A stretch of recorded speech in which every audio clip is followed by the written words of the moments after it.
Dr. Kia Preet, shining wisdom's light, teaching soul tribe how to see through the night. Ancient scriptures and bloodlines she knows, spreading truth wherever she goes. Soul tribe rising, hear her call, raising vibrations for one and all. Dr. Kia shows the way to a brighter, freer day.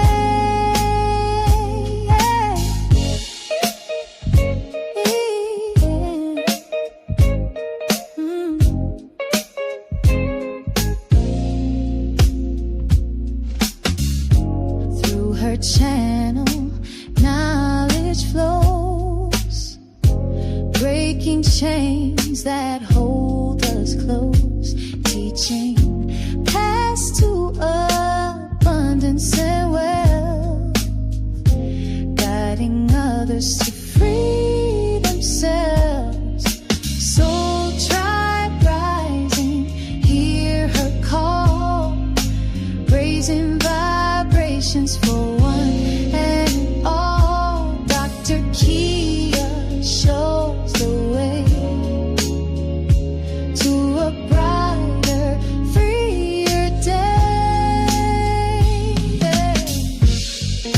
From currencies to investments divine,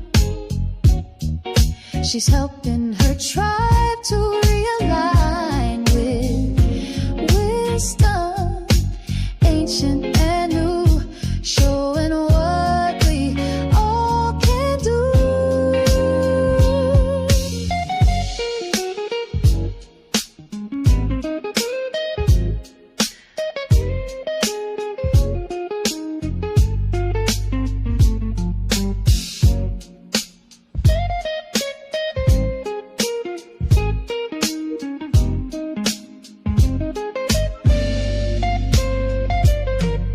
Soul tribe rising, hear her call, raising vibrations for one and all. Dr. Kia shows the way to a brighter, freer day. Soul tribe rising, hear her call, raising vibrations for one and all. Dr. Kia lights the way to a new and brighter day.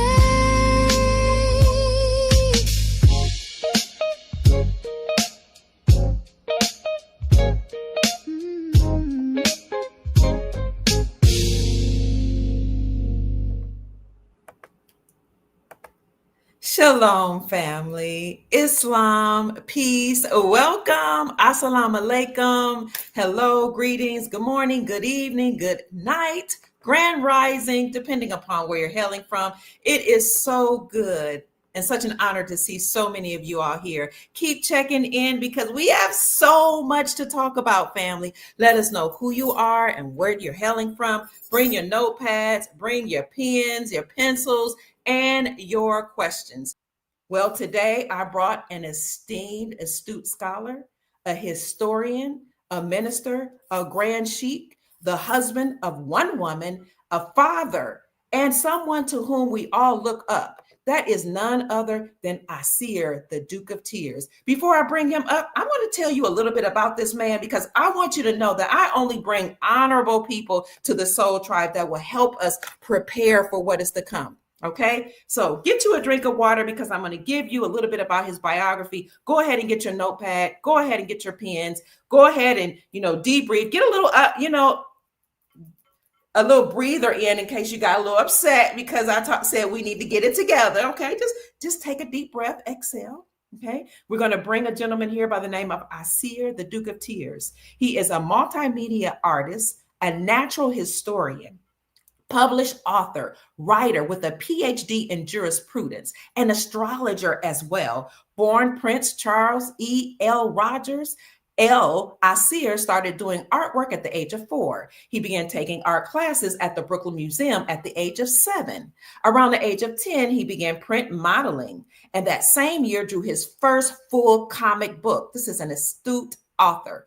He attended art and design high school where he studied many techniques, but he didn't graduate. Instead, he got a GED and went into business for himself. We'll segue into entrepreneurship a little later. He started with Morally Correct Mediums, a subsidiary of his father's publicity company that was called Rogers Artist Media. He worked on logos and bios for many, many groups like Eric B. If y'all in the rap group or y'all into rap, y'all know who Eric B is, and Rakim, Dougie Fresh, Dead Presidents or Dead Prez, and a myriad of other musicians. I see her work as a contributing writer for The Source magazine. That's where he wrote articles under the name Destiny, Destiny. One of his most famous articles was called Booster Shots, and that achieved critical acclaim. After gaining knowledge of self by 1997, 1998, he traveled abroad exhibiting his artwork at galleries while also studying jurisprudence. After 5 years, he pursued a PhD or Doctorate of Philosophy in jurisprudence from an online correspondence university in London. Upon returning, Aseer and Selena, his beautiful goddess wife, married, and they drove across the entire country on their honeymoon. After returning to Brooklyn, he then went to work as an after-school teacher for New York State Board of Education. He also worked for the MAP program and Catholic Charities. Aseer taught more science and history at community centers and various colleges, such as MST of A, and he was appointed as a sheik. He began an intense study of history and had a major breakthrough around 1999. In 2003, he was anointed the Duke of Tears by an Ashanti priestess, Empress Nkemwe King. Aseer then embarked on the groundbreaking podcast called Superhero Radio on the Blog Talk Radio, which lasted for an entirety of 7 years. A multi-talented artist, Aseer and Selena both recorded 2 albums under the name Team Cordoba. Aseer also wrote a graphic comic book, and that is called The Dark Skull 418, where you can find that actually on Amazon.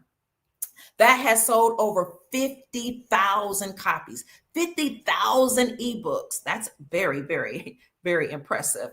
And he received a 5-star rating on Amazon.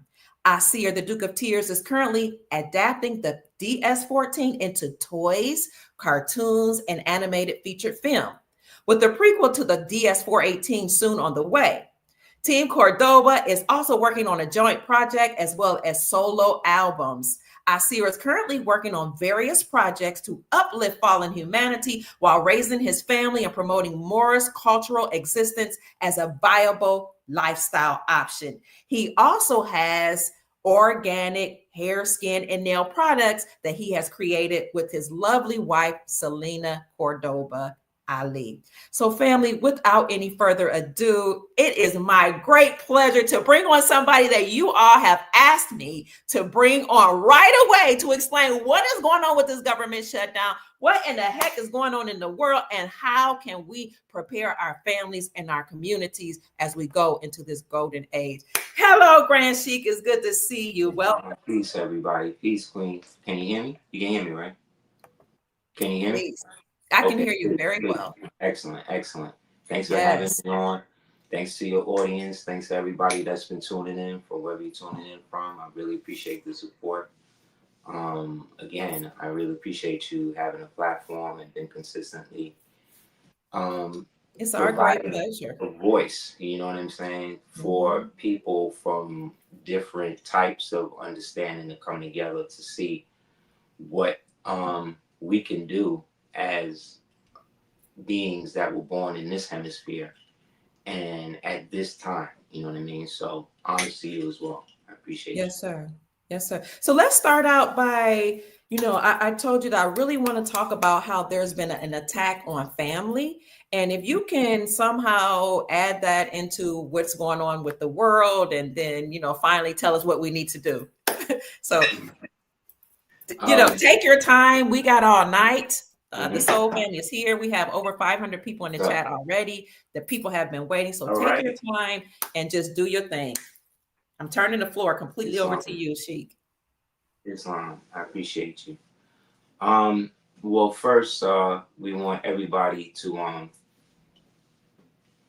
first, I want to give honors and respect to all of the people who came before us. You know what I'm saying? That's Yes. been out here and don't get any respect and don't get any um accolades, unfortunately, because of different circumstances that led to them overlooked. But then you see that information being spoken and being out through other people. You know what I'm saying? Mm. So I just want to always give honors to those elders and those people who came before us and laid the groundwork for us to begin to figure it out, regardless to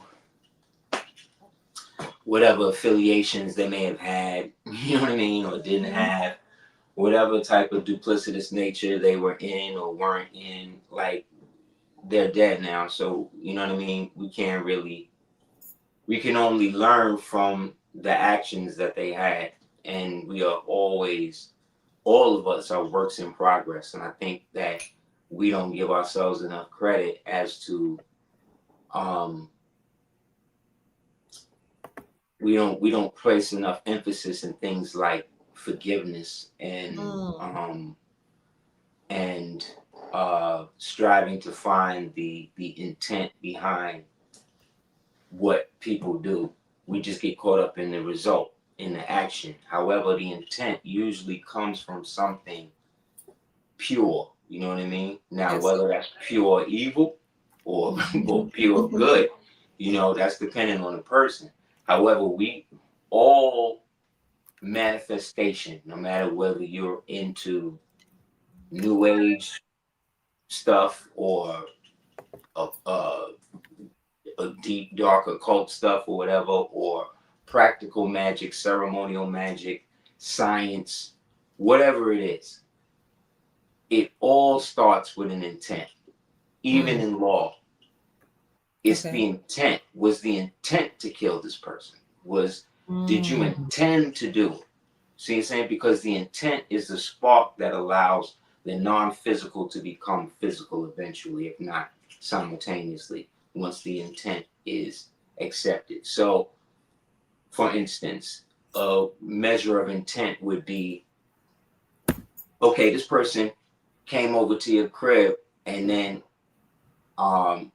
jumped out on you, and then you wound up having to stab them. You know what I'm saying? Mm-hmm. Let's say. Mm-hmm. But then if they find, but then so now that's cut and dry. You open the door to do the tattoo, blah blah blah blah blah, right? So the intent in your us, the imaginary person, example is to survive. So the intent is to survive. So you're doing whatever you can to survive. Yes, The sir. intent is not to kill. The intent is to survive. So Mm-hmm. you can't be held for murder. You see what I'm saying? Mm-hmm. Because you were defending yourself, and in the process of the defense, you want to die because the intent was not to murder this person. The intent was to survive. But then, let's say the defense find out that you had a gun in the car. Mm. See what I'm saying? Yes. So now they're going to try to flip it on you and be like, well, why'd you have the gun? You know what I'm Mm-hmm. saying? Like, Yes. how come? Even if you ain't had a gun on you, they can try to make the argument that you had an intent to use it, but then if you decided not to or whatever, but then it was still there. Now you may have a not that you need one. You may have a license for the gun. You may always travel with the gun in the dashboard just in case, locked up, right? And that could be viable. Now we got to find out, was it locked? Do you always lock it? Because if it was always locked and this day it was unlocked, that means you might have had. You see what I'm saying? Yes. See, Yes. this is Yes. this is why there's a movie called Kingdom of Heaven, right? And there's a scene where Baldwin is speaking to young Balian, right? Before he's trying to convince him that he needs to take the crown so they could protect what's left of Jerusalem from the dirty Moors, the French knight that he was trying to get him to take the thing. So he's sitting there and he's playing chess, and he's like, yo, this is what I want you to do. So then homie is Balian's like, well, I don't really know if I want to do that. So then he looked at him, Baldwin the king looked at him and says, well, you know, ultimately, I'm paraphrasing, but ultimately he's saying, in the end of it all, a man can move his family, a king can move a man, a nation can move people, whatever. But in the end, you are only held accountable for the thing that you do, for what you say you're going to do or not do. So in the end, when you about to face the Almighty, you can't say shit like, oh, well, you know, Donald Trump said that we should do this, or what you call it said we should do that, because you still had a choice not to drop that bomb. You still had a choice not to do this, not to commit that genocide, not to steal those documents, not to take that vaccine, not to sign that contract, not to backdoor this person. But you always have a chance out. But what happens is, in the moment, the consequences outweigh the morality. So now apply that to America as a whole. You know what I'm saying? Yes, sir. Like, the whole industry, it's basically at a stage where it has reached an impasse, and that impasse creates a sub-reality where now anything potentially can happen, because once the seat is vacant, anybody can jump in it. This is what happened in the beginning. You know what I mean? Not in the beginning of all creation, but let's say in the what would become the country we know as America. What would become, all of this was hijacked. You know what I mean? And not that long ago, it was hijacked officially 1871. You know what I mean? But it ceased to exist as a republic in the truest sense of it was up until that point in 1863, when the quorum, the original Republicans, the original so-called Americans, the melanated ones who was running the Continental Congress and all this other stuff, those guys were now being forced to do business with the other guys that was this complexion, but those guys that were dealing more with the importation of white slaves, right, to help bolster their ranks, to then give them more voting power, to then seize more territory, to then switch more laws. You understand? We wasn't with that. So we walked out. So when we all walked out, by we, I'm speaking the royal we of us as the descendants of the original quorum of the so-called United States of America and General Congress Assembled. These guys, right? These guys are different than the framers. Okay, the framers are the compact beings. These are the contracted Transportation Act people who were brought over here once they emptied out the jails and all of them type of people, right? That's different. Those guys were the squires under the real guys who were running everything. But when those guys entered into a compact with these guys now, they then got the right to then give them power of attorney to then do business in their name. And then once they had a right to do that legally, they then went the whole decoy route, period. Because this was a way now where the so-called hidden hand, the so-called black nobility, the so-called talented 10th, the so-called 10%, that's how they now could switch roles. They now could go from looking like the tyrannical black masters to now the timid being taken advantage of house niggas and slaves, right? Meanwhile, their decoys are now doing business, right? To then force business on other people who look like us that wasn't with none of this. But we are looking at what's in front of us. So we see these white people in front of us. You understand what I'm saying? Wearing the uniforms that we know our people who was related to them was wearing. But now they wearing. So to us now on the ground, the pale skins is now doing business on behalf of this class that has now recessed itself, right? And is acting like it doesn't have any political cachet still. When all they're doing is just creating a surety situation where these decoy white boys, i.e. Sons of Liberty, i.e. Daughters of the American Revolution, i.e. Regular Masons, right? Ex-slaves were now able to have a certain group of societies for themselves where they now could congress and be whatever they wanted to be, so long as they paid money back to the people that put them in that position. You see what I'm saying? So do I understand you to say that the hidden hand are people that look like us? Yes. But the people that were running things were the pale skin or the so-called white man. Right. Got it. Right. Now, these people that look like us, where did they come from? Europa. Okay, so Let me they get my are. charger. I don't want the Got phone it. off. Give me 2 seconds. Okay. Come on in, Soul Family. He's going to charge his phone, but I just wanted to bring him on to explain a little bit about the history of America so that he can tell us how we got into the predicament where we are, where we have 442 government agencies actually controlling the way we do business, controlling our families, controlling our relationships, and basically leading us to HELL. Okay. But before we talk about where we are today with this government shutdown and the overturning of the Chevron doctrine and massive layoffs, we have to go back to talk about history. So he's laying the groundwork or doing what we say, framing his dissertation with talking about how the hidden hand or Moors came from Europe and they brought slaves here that were the Caucasians or the pale skin to infiltrate or to take on certain positions so it can make it look like they're the ones running things when actually there was a hidden hand behind them.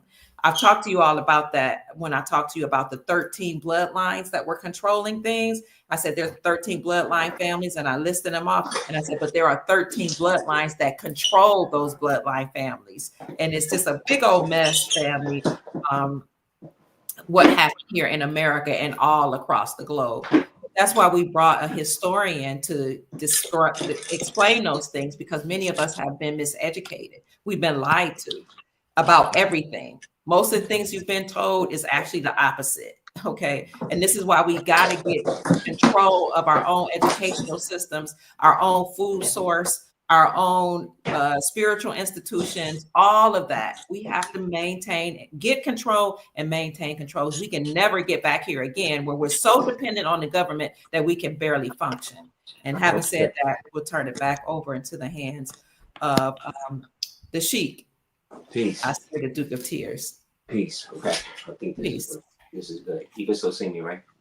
Yes, I can see you very well, and I can hear you as well. You're welcome. Okay, great.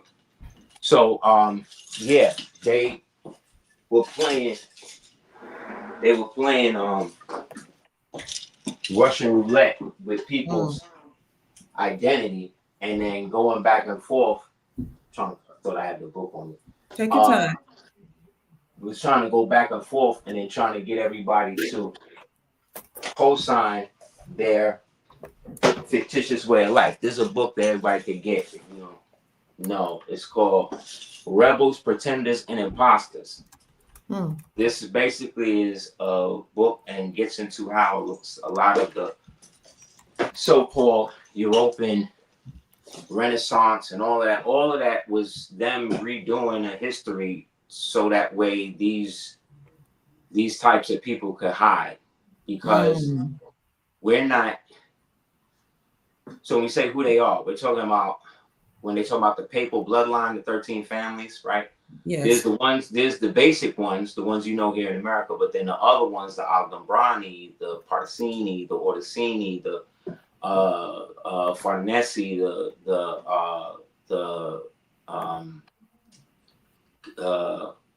Pahlavici, they the ones that run Islam. They pay for all that. All of this is coming from the ancient world, because what these guys are all doing and have been doing since the last reset is trying to get rid of those of us that wasn't with the genetic manipulation, the breeding programs, the illicit kidnappings, the forced amalgamations, the organ harvesting, necromancy, the eating of it. You understand? Like during the Victorian era, one of the main diets of those so-called Victorians was mummies, was our people, that the so-called dark-skinned and light-skinned pale Arabs started to dig out the ground after they imported them in there from the desert, because remember, there was no Egypt as a nation until after the British set it up. You know what I'm saying? And so all of these so-called colonial countries were all at one point territories and dominions of the old Moorish Empire. That at its decay and fall, it then splintered into different dominions, and then those dominions, some of them became kingdoms. But then once the enemies that were planted within all of these different places unified, right? They actually had a Congress. They call it the Congress of Wilhelmsbad in about I-782. And at that Congress, it was allegedly presided over by John Hanson Bey, because John Hanson Bey of the Continental Congress was also of the Swedish royalty. His family come from Swedish royalty. They were part of the Dens or the Danes or the Danars or the Denmarks or the Denmores, right, who ruled the Netherlands under the so-called Dutch Empire, right? Isn't that the first president, John Hanson? Yeah. Okay. He was the one who paid for Washington and them to get their shoes, because they was all but destitute and destroyed when they was freezing in Valley Forge, when they didn't let them come out the thing. So he came out of his own pocket. He didn't even use the continental money. He came out of his own pocket, bought shoes for all the niggas, and basically gave them the framework of how the government was going to be. Because remember, the government was based on the framework of the Iroquois Confederacy. That Iroquois Confederacy was based upon all the Iroquois. First is a French word. So, but when we go back to French, right? There was no French up until a certain point. You know what I'm saying? So anything prior to, let's say, the Napoleonic era, we're talking about different territories under the guise of the name France, right? So you had a bunch of people who were francophones, meaning that they spoke different Romance dialects of French, but they weren't necessarily French, a part of a one French people. So you had Belgians who spoke French, you had Haitians who spoke French, you had even in the court of Castile, the Spanish, the Castilian Spanish they were speaking at first was basically French. And the Castilian, the French that the French was based speak of at that time was more like Spanish. That's why the term Latino is actually come from Latino, which is a French word. That the French speakers tried to put on the Latin, the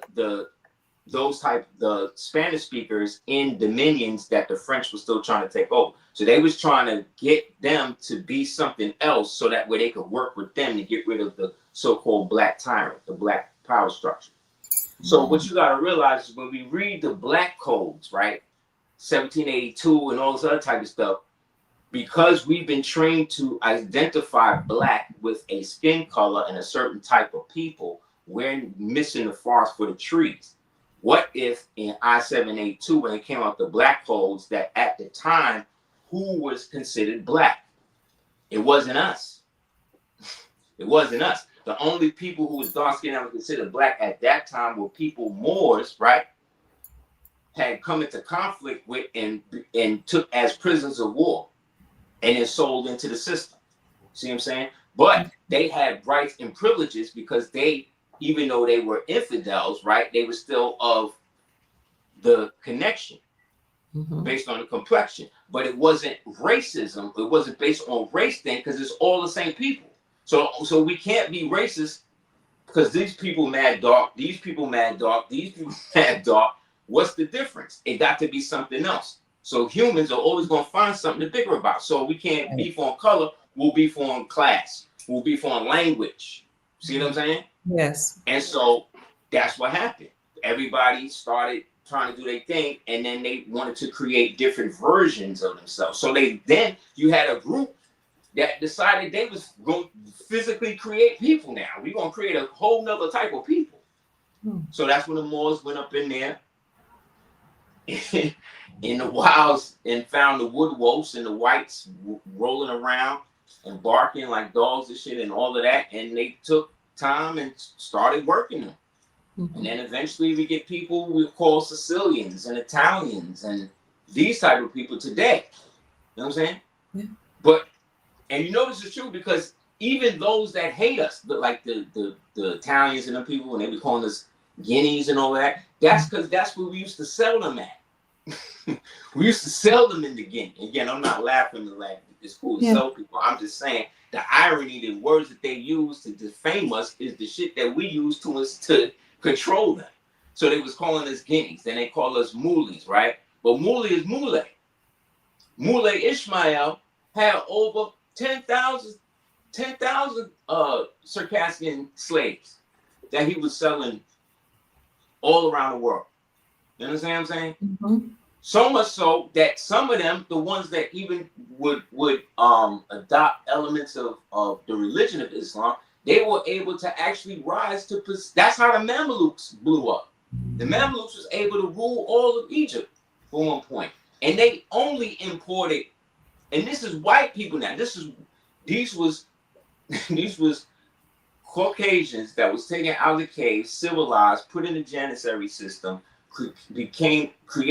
did so well in fighting wars against other Moors on behalf of Moors that they were given their own little set trap.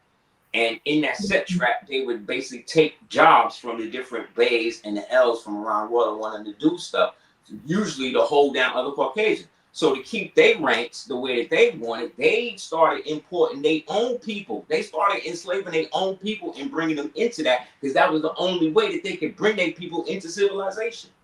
You can read about this in the Golden Age of the Moors. You can read about this this is even in Shakespeare. That's who Iago was. Iago was one of these people. That's why he hated Othello so much in the story. Because Iago was descendant of this class that essentially was enslaved by Othello. And the Venetians, Othello was now in league with because he went from being straight Islamic type Moor, and by Islamic, I don't necessarily mean Muslim. I'm saying the elements of what the Islamic culture is outside specifically of the religion that founded itself, because that had to come out of something. So that thing that it came out of before the so-called advent of Islam, that's us. That's why we separated and they did their thing, right? Because they were still connected to the Romans and the Catholics. Those of us that was connected to the high priest of Anu, who had left from so-called Egypt over there, from here, went over there, then Egypt over there went into the western portion of so-called Africa. Moor means westerner, right? So everything west of Mali, what to us was the Maghreb al-Aqsa. So from Mali all the way to Alaska. That's where we rock it. This is how we live. So essentially, that's the only way those guys could come up. So they was enslaving their own people. They created their own laws to enslave their own people, to bring their own people into civilization, because that's how they did it. That's why the word slave only applies to them, because that was the national descent name of those peoples who were put under that type of burden for as long as they can remember. You know what I'm saying? They were freer when they were in the cave. They were freer when they was wild men and wild women in the woods, and you know what I'm saying, and all that type of shit. It's when we went to deal with them. Why? Because they were just another offshoot product of the earlier products from the earlier pre-flood periods. You understand? The so-called Denisovians and the so-called Neanderthals and these types of proto-human things. We were living like this analogous to them. But there was no genetic interaction with us in there. That's why we wiped them out. That's why we're the only ones on the planet that don't have, we're RH negative. We don't have recess money. Unless, you see what I'm saying? We, at some point in our genetic history, gave DNA to this breeding program that we don't want to really act like it's even real or whatever. So when I say breeding program, people will maybe think of Yakub and stuff, and you're not wrong to think about that. However, you want to circumscribe that with the understanding of when that legend was brought into the community, who brought it into the community, why was it so pervasive, and what was it really there to shield. So ultimately it was truth. It's just that when you personify it in the way it was characterized, some people, it was put in a way where it's ambiguous enough where people can dissuade it. But science has already proven what we talking about, that these people only developed and came out of this situation like 6,000 years ago. So there's no way they could have built anything, any of the buildings, any of the stuff that they tell us, any of the monuments, any of that stuff that they tell us they was doing, because they weren't here. You know what I'm saying? One second. Just because Aseer, a group of necromancers and sorcerers got together at the Vatican and decided that they was going to create a new timeline so that way they could manipulate those under their dominions, right? But that didn't mean everybody was under that. You know what I'm saying? The world that we was in went on just fine without them. We only had issues when they showed up trying to take shit on behalf of somebody else. See what I'm saying? Because they didn't have the money. They didn't have the resources to do none of this. They tell you they could. looks like he's frozen. Can you all hear me? Let me know if you can hear me. He's frozen. I can send him a text, but if you're enjoying this so far and you would like to contribute to the Grand Sheik Aseer, the Duke of Tears, then he would greatly appreciate a blessing or a donation to his Cash App at $DS418. That's $DS418. And in the meantime, I'm going to call him and let him know that I do not hear him. You can hear me? Okay, good. We can't hear him. I don't know if he knows he's frozen or not. One second, I got my microwave beeping. Okay, I think it stopped. Give him a quick call. Yeah, he's out. Again, if you're enjoying it so far and you would like to contribute to Aseer, the Duke of Tears, this is his Cash App. You all know I love to support our guests and let them know that we appreciate them coming on to share their wisdom, their knowledge, and their information. So I'm going to call him. If you can hold on briefly, family, I'll let him know that he got kicked out. Please leave your message for. And he's not answering, so he must not know. Let me send him another link. What do you all think about this so far, family? Very, very interesting how we've been taught something and the opposite is actually what's true. But I have heard that in this new reality, we'll have history books that will be rewritten or correct history or herstory, whatever, or cultural information that will be taught. And some of us will need to write history for our own families. Remember, there used to be a time when we would have meetings and reunions where you would actually have family tree, and somebody in your family would actually create the family tree and talk about each branch of your family members on both sides of your family. And they would explain stories or history according to factual information based on the information passed down from the elders. It's about time we actually get back to that. And not only get back to that, but write books ourselves to share with our family members their own history. Otherwise, you're going to be learning somebody else's history in the schools. So I'm going to see what's going on with our guest, Aseer, see if he can come back. I did send him a new link. And in the meantime, I do want to show you all something he was talking about, and that was the group of 13 bloodline families. There are bloodlines that we think run the world, like the Astor, the Bundy, the Collins, the DuPont, the Freeman, the Kennedy, the Lee bloodline, the Onassis, the Reynolds, the Rockefellers, the Rothschilds, the Russells, and the Van Duyn. But there's a whole bloodline list, and he named some of them that control those bloodline families: the Borgia, the Breakspear, the Somaglia, the Orsini, the Conti, the Shigi, the Colonna, the Farnaces, the Medici, the Gattini, the Pamphili, the Este, and the Aldobrandi. These here are melanated people, Moors, okay, dark complected people, the hidden hand, possibly also what they call the Black nobility. Right. Okay, you said right. Okay, let me get out of here. I don't know. You be going in and they be doing that sometimes. Are you here with us, Aseer? Yeah, can you hear me? I can hear you. Again, All right, family, hold if on. you're enjoying this so far, feel free to support Aseer the Duke of Tears. I'm going to put up his Cash App one more time, just for those of Thank you. you.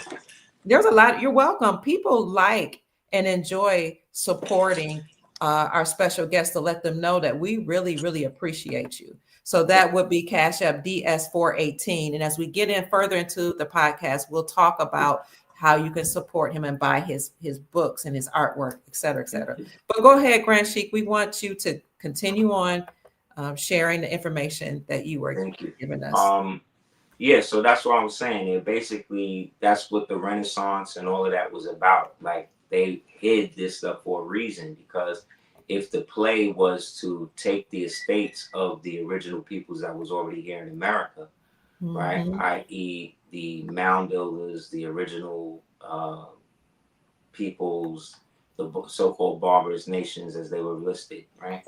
Yes. They were free from everything else that we was free from everything else that was going on, because the way that it works is, we, after the last flooding and the recess, we then went out, and then we went out from here as ancient, let's say ancient post-flood Canaanites, who become Phoenicians, who become Carthaginians, who become Etruscans, who become Levantines, who become Minoans, who become so-called Egyptians. All of those things, all of those people started out melanated.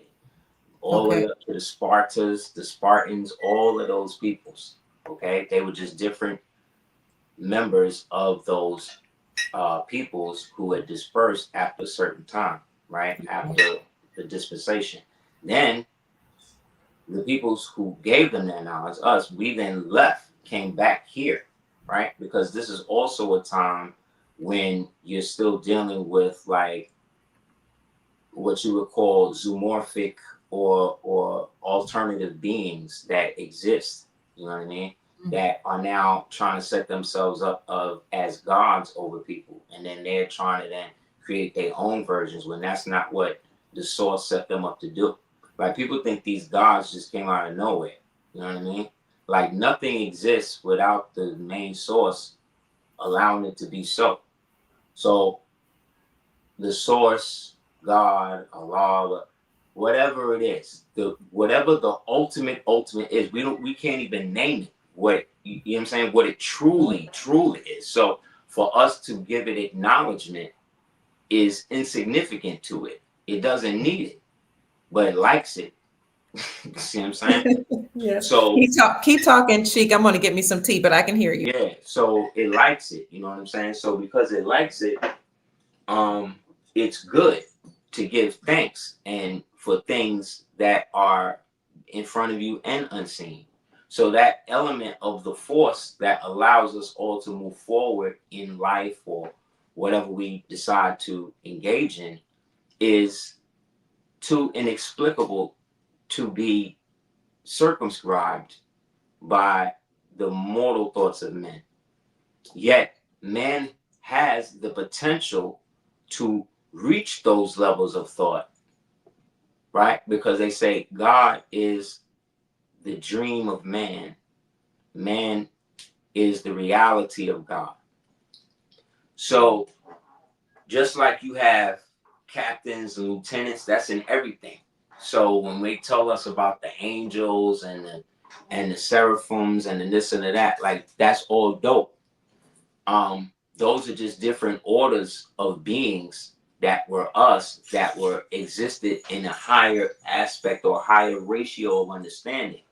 Yet the fact that they could fall to a lower degree is letting you know that there's another component to that fall, because we're speaking about us really going from one aspect of staying within this realm and then falling, let's say, the more physical, the more energy we start giving to lower based ideas, lower based thoughts that have less to do with spirituality and more to do with scientific reason, absent of spirituality, which negates our ability to divine the power out of both.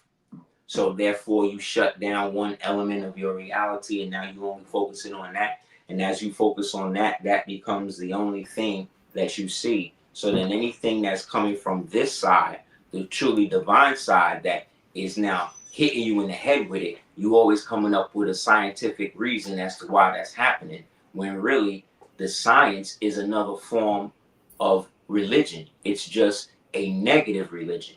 It's a religion based upon the absence of the soul, the absence of the proof of divinity, which is what all science is really there studying. We're all studying different aspects of creation. Creation is the manifestation of this thing that is so immense that it could not be perceived by the thing. So it had to create levels that by which people could get back to it. Now the enemy's job, see, our goal, why they've trained us to be able to strive to be divine or righteous enough to be able, when we leave here, we get to be reunited, right? The enemy, the small hats, their view of it is different. Their view is they believe that they have to bring God down to their level. So that way they can replace him, put their false God on his throne, and then worship that, thereby making them God over the original. This is their religion. This is what the Talmud based on. This is what the Mishnah based on. This is what all that's based on. See, the Torah not based on that. The Torah is based on the Old Covenant and trying to delete what was left of the antediluvian bloodlines that were trying to remanifest themselves, right? So that was one covenant. So that's, let's say, Adam and Eve. That's one covenant. In that covenant, they got usurped according to their story. Now let's go into your Christian understanding. The Christian understanding was that Adam and Eve were usurped by the serpent, and then they had to go, right? But there was two trees of life. There was the tree of life that they couldn't eat from, and the tree of the knowledge of good and evil, right? They don't talk to you about that one, though. They don't talk to you about the one that they ate from that they wasn't supposed to, because they didn't get a chance to go to the other, according to the story. They got kicked out right after that. So the understanding on that is the serpent was able to usurp the birthright legally from Adam via Eve, because she was the first betrayer, right, of the mythos story. You understand? She was the one who agreed with the serpent and then coaxed her man, whom she knew the father told her not to do that. But because of his relationship with her, his worldly relationship with her allowed him to circumvent his divine responsibility that was given. Because we was only given, according to today's story, we were only given a certain mandate, which was to live free, multiply, dominate. That's it. The other understanding that people have to understand is God never created no religion for itself. Mm. Any God telling you to create a religion for him is not the real God. That's the Son of Man. You understand? That's Okay. some sort of fallen entity. You understand? That was given dominion. Because like they say after the in the story of Babel, when they all got split up, it says that everybody would receive their portion according to the number of the sons of man. What does that mean? The regular scholars say, oh, they talking about the portion of how many sons was in the group. No. Doesn't. Uh-oh, he's frozen again. This was just getting good too. Well, until he comes back, family, I want to show you Aseer, the Duke of Tears. What is it? His Facebook page, because somebody was just saying in the chat that they were just looking at his Facebook. I'm not his Facebook, excuse me. That's the wrong thing. They were just looking at Aseer, the Duke of Tears, a YouTube channel. I saw whoever said that. And you were saying you had looked at about 4 of his videos and you said, oh my gosh, that would be a good person to bring on Dr. Kia Pruitt show. And it just so happened that your thoughts were manifested. You manifested him. And you were saying that in the chat. So we've had Aseer, the Duke of Tears on many times, but this is the first time we've had him on in several months. If you want to look more into his teachings, this is his YouTube page, Aseer, the Duke of Tears. And he has several videos that he's done here, a few shorts here as well. And maybe, I think he even posted some information from his wife's website, some of the products that she sells. And we'll get into that a little later. I think he's going to talk about some of his products. I don't see him, but that is his YouTube there. If you're interested in all natural organic products while we're waiting for Aseer, the Duke of Tears, then let me show you their website here, if I can find it. We'll bring his beautiful wife, Sister Selena Cordoba, onto our program again. She's been on a few times. Here is her website, and it is called CordobaOrganics.com. They do this business together, but she's mostly the person that runs the business, and she does all of the mixing, all full raw organic products. She has body care, face care, hair care, and more things, all pure ingredients. She can even create some jewelry, oils, essential oils, and she can create some of these products based on your your sign. What's it called? What kind of sign? Like if you're a Libra, I can't think of the type of sign, what they call it, your astrological sign. She can create those products just for you, specifically for the month, for you, based on the month in which you were born. So that is her website there. I put it in the chat for you all to see, so that when we bring her on, you will already be ready to order some products. I want to talk to her about whether or not we can get a special code. Okay, I'm gonna put that in the atmosphere. Put that in Aseer's ear. If we could get a special code for the Soul family, that would be amazing, family. And then I want you all to tag her when you buy products, do videos, tag her, let people know how amazing her products are for your hair, skin, and nails. Having said that, I see that Aseer, the Sheik, is back. Yes, I'm sorry. It's okay. It happens. Phone keep going out, man. It happens.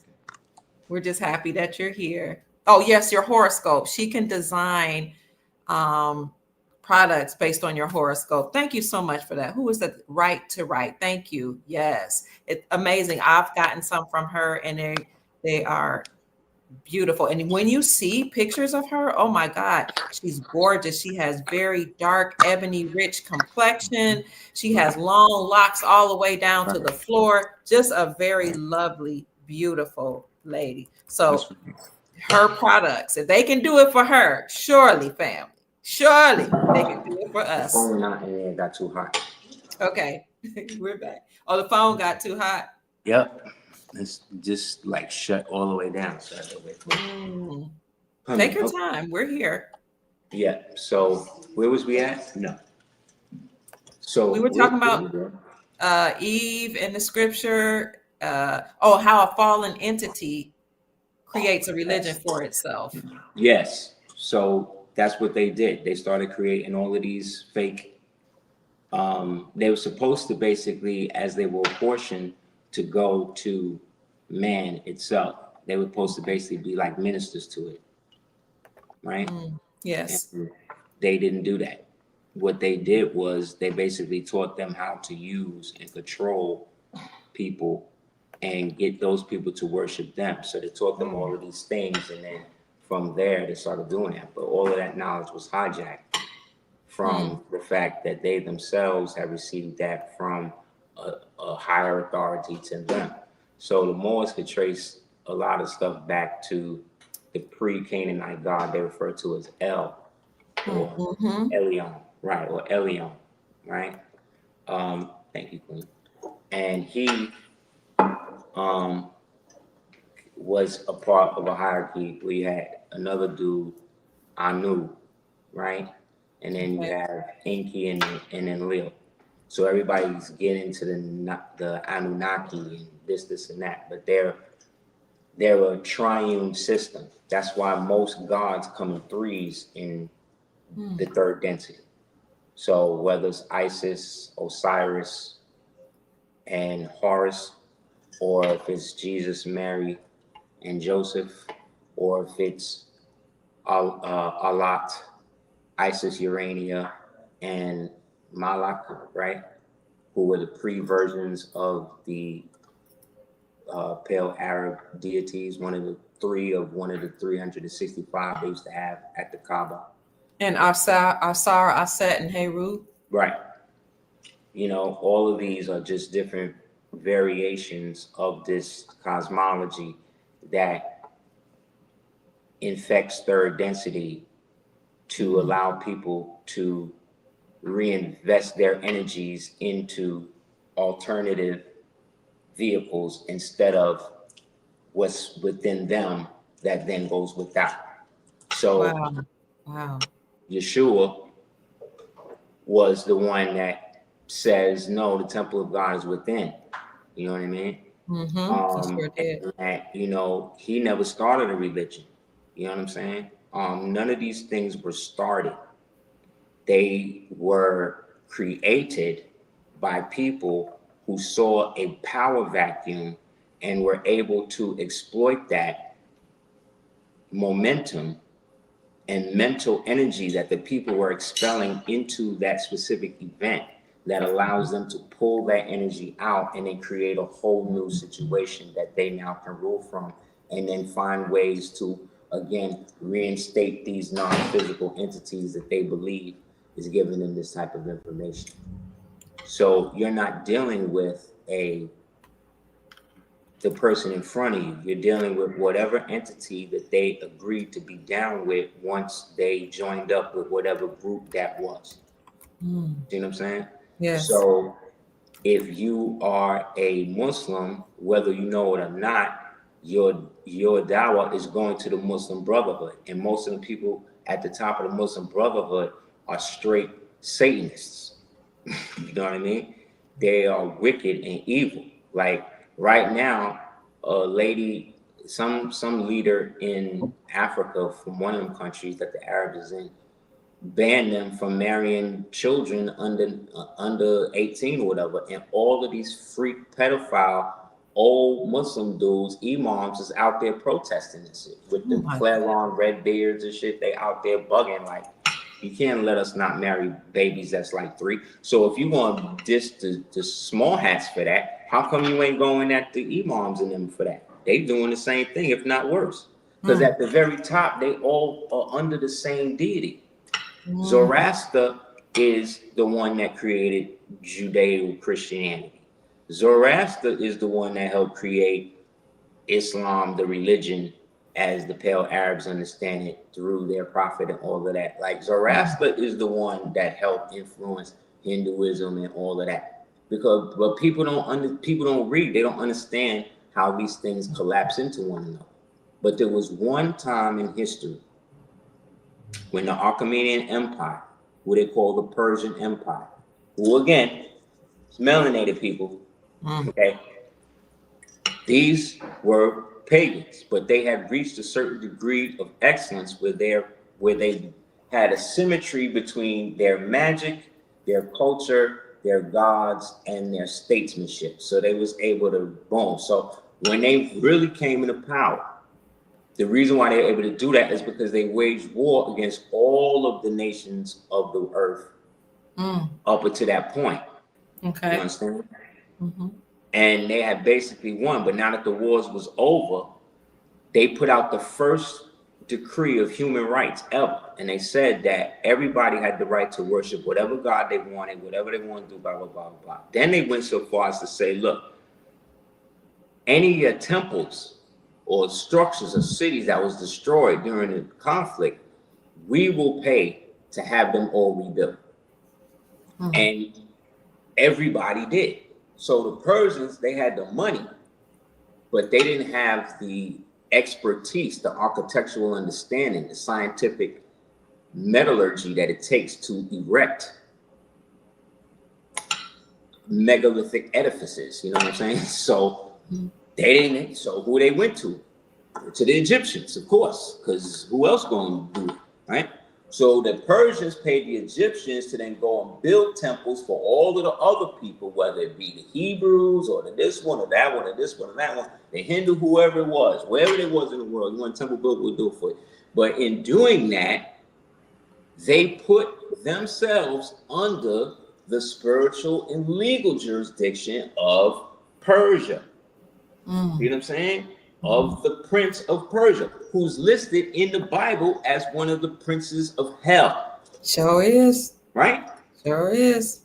So from that point on, everybody was now technically under the Persian Empire. You understand what I'm saying? And this went on up until allegedly Alexander, right? Who was the son of Philip. King Philip of Macedon was a vassal king to Hannibal. So a lot of the strategies that Alexander is given credit for was coming to him by way of his father, who was also a great warlord, great campaignist. You know what I'm saying? You read, if anybody into reading about war and how tactics is, you read about King Philip, his structures, his battle sites was off the chain. He revolutionized the phalanx and a lot of stuff. But anyway, a lot of that came, and Alexander benefited from that. So when Alexander now conquers Persia, right? But at this time, Persia is Babylon, right? But remember, Persia and Babylon is also Egypt. Egypt is Babylon. Okay. If you look at the history in the 1800s, the Sultan of Egypt was called the Sultan of Babylon because Egypt was Babylon. We can find this in the writings of Leonardo da Vinci when he wrote to his homeboy to try to steal some artifacts out of there. He had to get permission from the Sultan of Babylon. Babylon's in Egypt because Babylon and Egypt, the same people. They're all the same people. They're all the same. Technically the same people in the ancient times. What's different from them is custom. Yeah. So Egypt over in Africa. Egypt over there, right? When you're talking about Egypt over there, it's Egypt over there. Kemet is over here. Okay. But they done forgot about Kemet. Kemet is like the God realm. That's why they, you know what I'm saying? That's why all the stuff over here is so hidden. But Egypt over there now is in play in terms of the reconstructed narrative history that they're building through these cults that are posing as religions that are really demonic statecraft to be able to damn all of the populaces to hell because they want to bring these non-physical entities back into this physical reality to inhabit bodies because they know that the judgment is imminent. You know what I'm saying? So, like to us, when we read about the fall of Lucifer and all this other type of stuff, right? We thinking it's thousands of years ago. Yeah, to us maybe, but to these niggas, it just happened like 2 days ago. You understand what I'm saying? They don't exist in time the way we do. So Okay. to them, the flood just happened. Mhm, You know what I'm saying? Because Yes. they never died, because they never was able, once the shit happened and everybody got wiped out, they wasn't supposed to exist in the first place. So what did they become? They became wandering spirits. They became demonic, non-physical entities, thought forms that can align themselves with other thought forms in people and then form parasites within those people, right? And then from those parasites, control the people, right? To get Okay. those people to physically alter their bodies to look like the parasite. So when you see these people with the tattoos all over their face and the piercings and all that, take a picture of that and put that next to a picture of a parasite. They look the same because they're altering the host body to fit their own archetype. And the host body just thinks that it's goth, or it thinks that it's into tattoos, or just likes piercings. No, it's all of the parasites, right? Which are really non-physical entities, because technically they don't exist. Like, there's different things in this reality that phase in and out of this reality. For instance, there's a thing called monatomic gold, right? Yes. Some scientists did some experiment on it and they heated it up. I forget the Kelvin that they got it to. I gotta find the video. But they heated it up to a point that it got so hot that it disappeared. It was gone. I have some. See? Well, they got it in a powder form somehow. Yeah, the powder. Yeah, Powder, this right. And they real started potent. heating it up. I forget the exact type it was. Because I don't know, because you know, there's a lot of different types now. But Yeah. the experiment was they turned it on, it disappeared. After about 15, 20 minutes, they went back and looked at the tape and they saw it recontextualizing itself as the power. So that's what I'm saying. There are things that are not, that are transmutable from one state, from one ground to the other. Okay.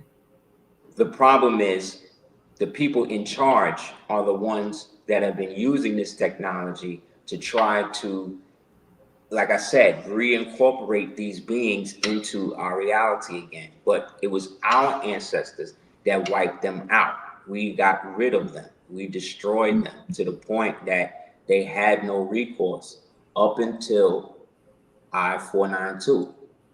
And that was because the ruling powers at that time had reached a point where the 60% satisfied and the 40% dissatisfied were now at such odds with each other that another group could come in and then supplant them both.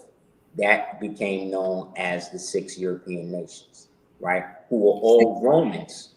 Okay. The 6 European nations: France, Okay. Britain, Germany, and the other 3. Right? 6 European nations. Right. Okay. Okay. But remember, there is no Europe. Europe is not a continent.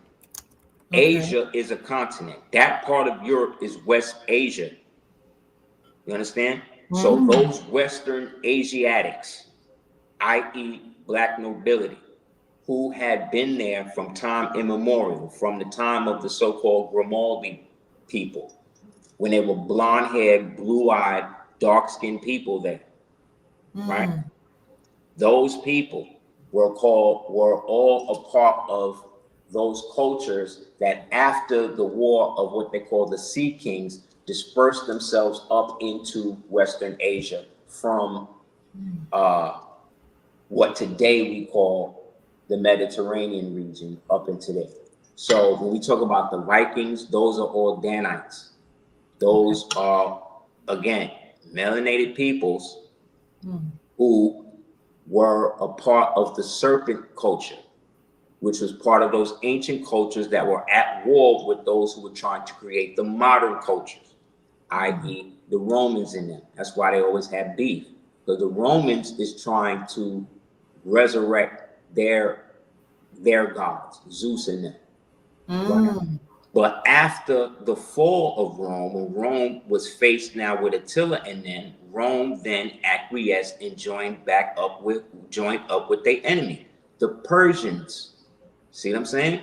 Okay. So the Persian gods blended with the Roman gods to fight against the so-called Tartarian gods, Attila and them. But then Attila and them married into the Roman side of it.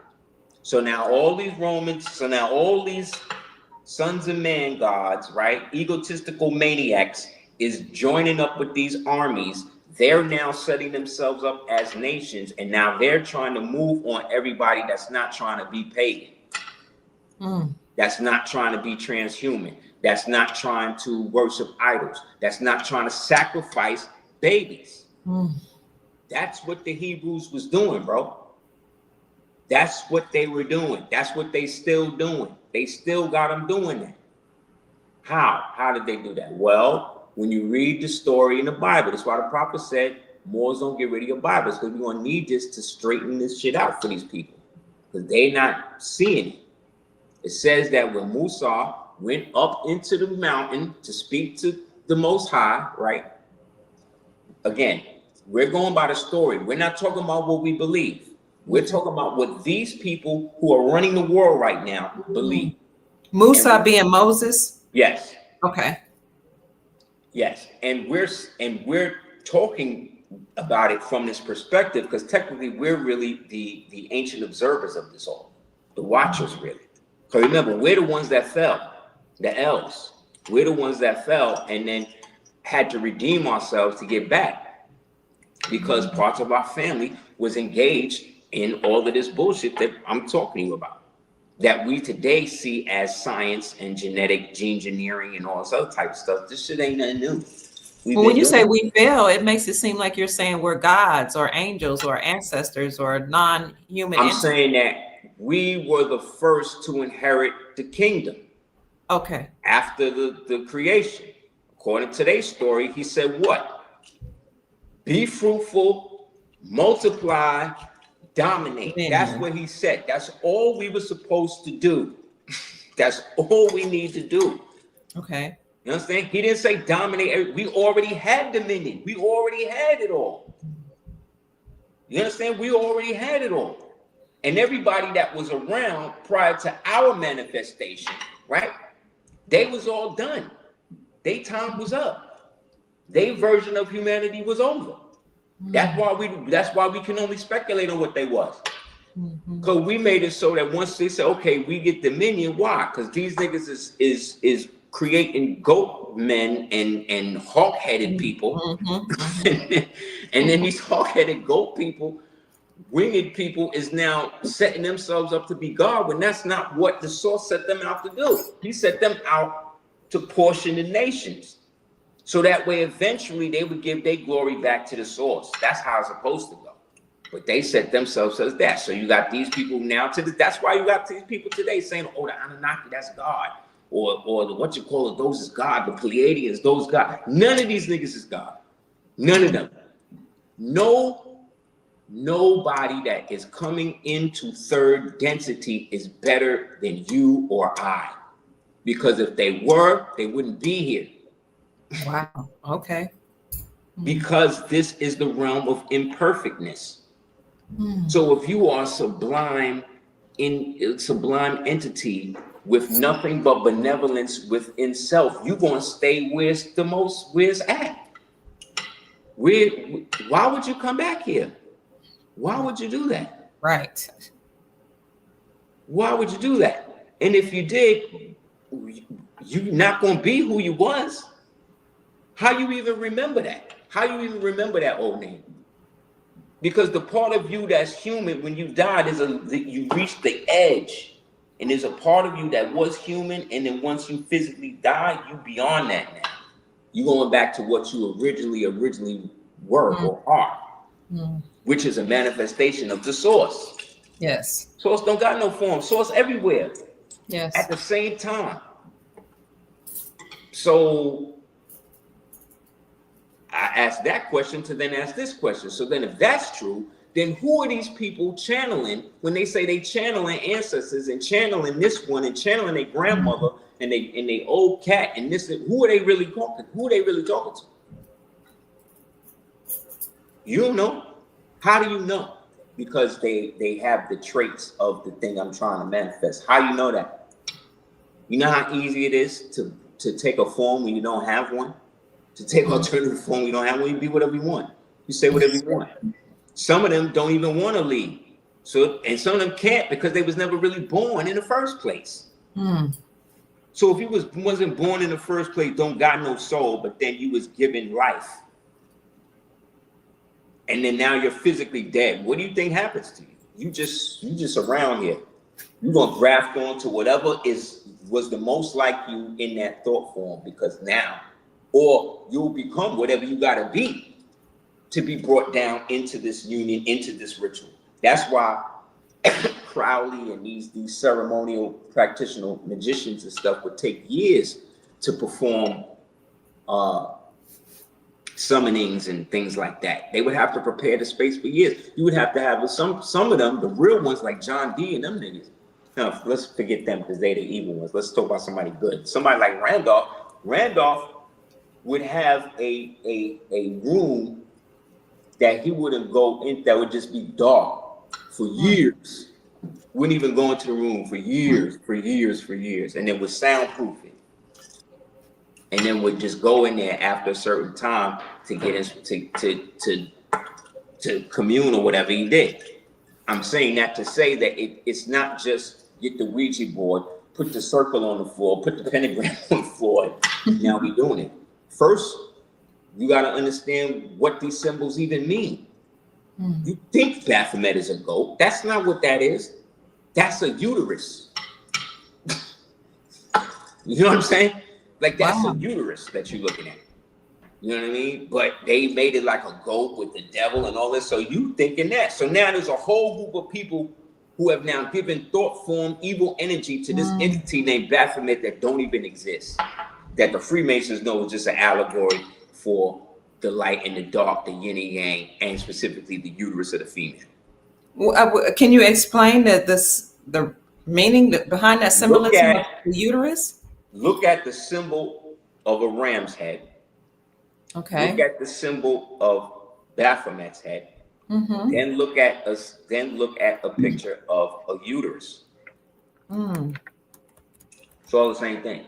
So why are they worshiping the uterus? That's deep. Because they are striving to impregnate the Shekinah realm. This is how deep these niggas are. It's deep. This is in the Talmud, though. Now we talking about Talmudic magic. Now we talking about Talmudic shit, and you know that's straight evil. Yeah. So the Talmud, like when you see the Hasids and they at the Wailing Wall and they doing this. Yes. You ever see that? They be doing that. They got the book and they going back and forth. Yes. You and I think they're praying, but what the Talmud says is that they are giving their essence to. They are having sex with Shekinah, who is Chokmah, who is the goddess, who is also the goddess Asherah, who is the wife of Yahweh. They never talk about the wife of Yahweh, Asherah. Deal with that. They're not going to deal with that because, again, they have to dominate the uterus. They have to dominate the female because the female is the weakest link. The female is the Eve. She's the one who agreed to the first legal contract, to the first betrayal, remember? So any play that they work, they got to work through the female. That's why Jasmine Crockett is popping. That's why AOC is popping. That's why Oprah's popping. That's why Beyonce popping. That's why everybody that you see on mainstream TV is popping, because they are manifestations of this thing. And they've agreed to it. Somebody said it's Sophia. They don't believe it's Asherah, but I've heard of Yahweh's wife. Sophia means Egypt. That's another name for Egypt. Okay. They used to call us they used to call Egypt Sophia, and they used to call Arabia Felix. So, but what's wrong with giving homage to the uterus? Nothing. Okay. But when they do it, they're doing it because they are. The uterus is how the Savior came into the world. Right. So remember, the devil, they can't create nothing. You know what I'm saying? Evil cannot create anything. Only thing evil can do is take what God already made and pervert it and try to turn it into something else. So they want to have the type of uterus that they can bring demons through. That uterus represents the uterus of the harlot of Babylon. Okay. That Aleister Crowley and L. Ron Hubbard and Jack Parsons worked so hard to manifest in reality in 1949, 1950. Okay. But the demon tricked them. Once they opened it up with the rituals, with the human sacrifices, with the baby eating stuff that they did on the USS Eldridge, that's where they did it. One of the places they did it. They opened it up. And then right after that, you start hearing about UFOs and stuff like this, because the goal of the entity was to make it so that way it wouldn't have to go back. So once Parsons opened up the joint, the entity then went to Parsons again and was like, yo, we could do this type of thing with this type of rocket, and it wound up blowing him up. But remember, you need the one who, the key master, right, to close the lock. He's dead now. Crowley old. L. Ron Hubbard, at this point, he's sleeping with Parsons' wife. So, and now Parsons dead. So the portal opened. So now the U.S. government now has to figure out what's going on. So they got one of the black nobility families to put a word in to one of the American subsidiary families called the Collins family. And then the Collins family then created something called the Collins Trust. Then the Collins Trust created a subdivision within the Department of Defense, in which they actively started to pursue occult, satanic worship, consult mediums, go to rituals, go to human sacrifices, and all this other type of stuff. This was all paid for. This is all public record. You could go read it. This is when the occult started infesting the government openly now. Right after that, that's when they hired Michael Aquino, who had just become the head of the Temple of Set, put him in the games and theory section of the Air Force, and then assigned him and his division over an army base called the Presidio. And then 11 years after that, we find out there's all these tunnels leading from the Presidio to the daycares that was all around the tribe, that area. And so the media tried to cover it up with this thing they put out called the Satanic Panic, where they put out a bunch of fake satanic stuff that they would find out to be not true, to be able to conceal the fact now that this thing was on and these demons is now out here because the portal is open. It's wide open. So this is when the serial killers start. Remember, all of this happened after World War II, when they brought all the paperclip people here, and all of them niggas was already dealing, the white versions was already dealing with the satanic and the occult and manifesting demons and all this other type of stuff, opening portals and shit. So they brought all them people by way of the Vatican, brought them in through Argentina, up into Bolivia, into mainland America, put them into the government, and then these are the people who eventually became a part of the Collins Trust. And then the Collins Trust people, at the end of this, realized that they themselves now, by actually participating and being members of the so-called federal government, they now are a part of it. You understand? They're now through acquiescence, by keeping it quiet, they now have agreed to it. Unknowingly now they're in it. So now you start hearing about alien abductions. Now you start hearing about Eisenhower making the deal, and then Roswell. Now you start hearing about UFOs and all this other type of stuff. Why? Because the entities want you to believe that they're coming from space, that they're physically aliens. Because if you accept that they are what I'm saying they are, you would then have to accept that there is some sort of divine source that we all manifest from, and that is the only thing that can destroy this thing. And that we are the physical manifestations of that thing that was made to destroy that thing. Because we're the ones that cleaned out the giants. And there was giants among us. Like we were together. Like there were certain giant type people. There were certain people like our height and people in between. It was people from all different parts of the world that were involved in this conflict. And we said no. So the first wave is what led up to the destruction of the old world, right? Then the next wave came now when Musa and them was coming out, right? But Musa was Egyptian. So that means that he was already raised up in the thing. He already made the covenant with these things because that's how he was raised. You understand? He was raised in that. So when he now decides to become Hebrew, that don't mean that the first contract he made wasn't still in effect. That's why they said that Satan and Michael had to fight over his body. Remember, in the Bible they say this, that they fought over Moses' body. Sure. Right? Yes. Because Satan at the time, the character Satan at this time in that story, in those places, he actually had dominion over everything. According to the story, he actually owned all those kingdoms because all of those kingdoms were under the jurisdiction of the sons of men, aka the God structures that were put there to lead them back to the source, but instead set themselves up to be gods. You see what I'm saying? And then use the human energy, the organic energy manifested from the humans to kinetically create more devices to be able to do what I said. Open the shit up so that way they could bring the source down here. Because it's possible. Didn't we read in the story about Lot that God came to Lot's house and had dinner? Yeah. Yes. The nigga ate, right? He ate, he drank, right? So what I'm saying is that these gods that they keep talking about and all of these different things, they're just different manifestations of beings that may and may not have existed. And the ones that didn't exist were actually able to come into existence based upon the harvesting of the thought form energy of the devotee, whoever's sacrificing blood and all of that to make it happen. Like women right now, you have the ability where women can actually make themselves feel like they pregnant, where they actually show symptoms and shit of being pregnant. They're not pregnant at all. Yeah, that's true. So this phenomenon is not unproven. This is just to say that this is how these things congeal. And so all world governments, like, let me put the pin in Moses.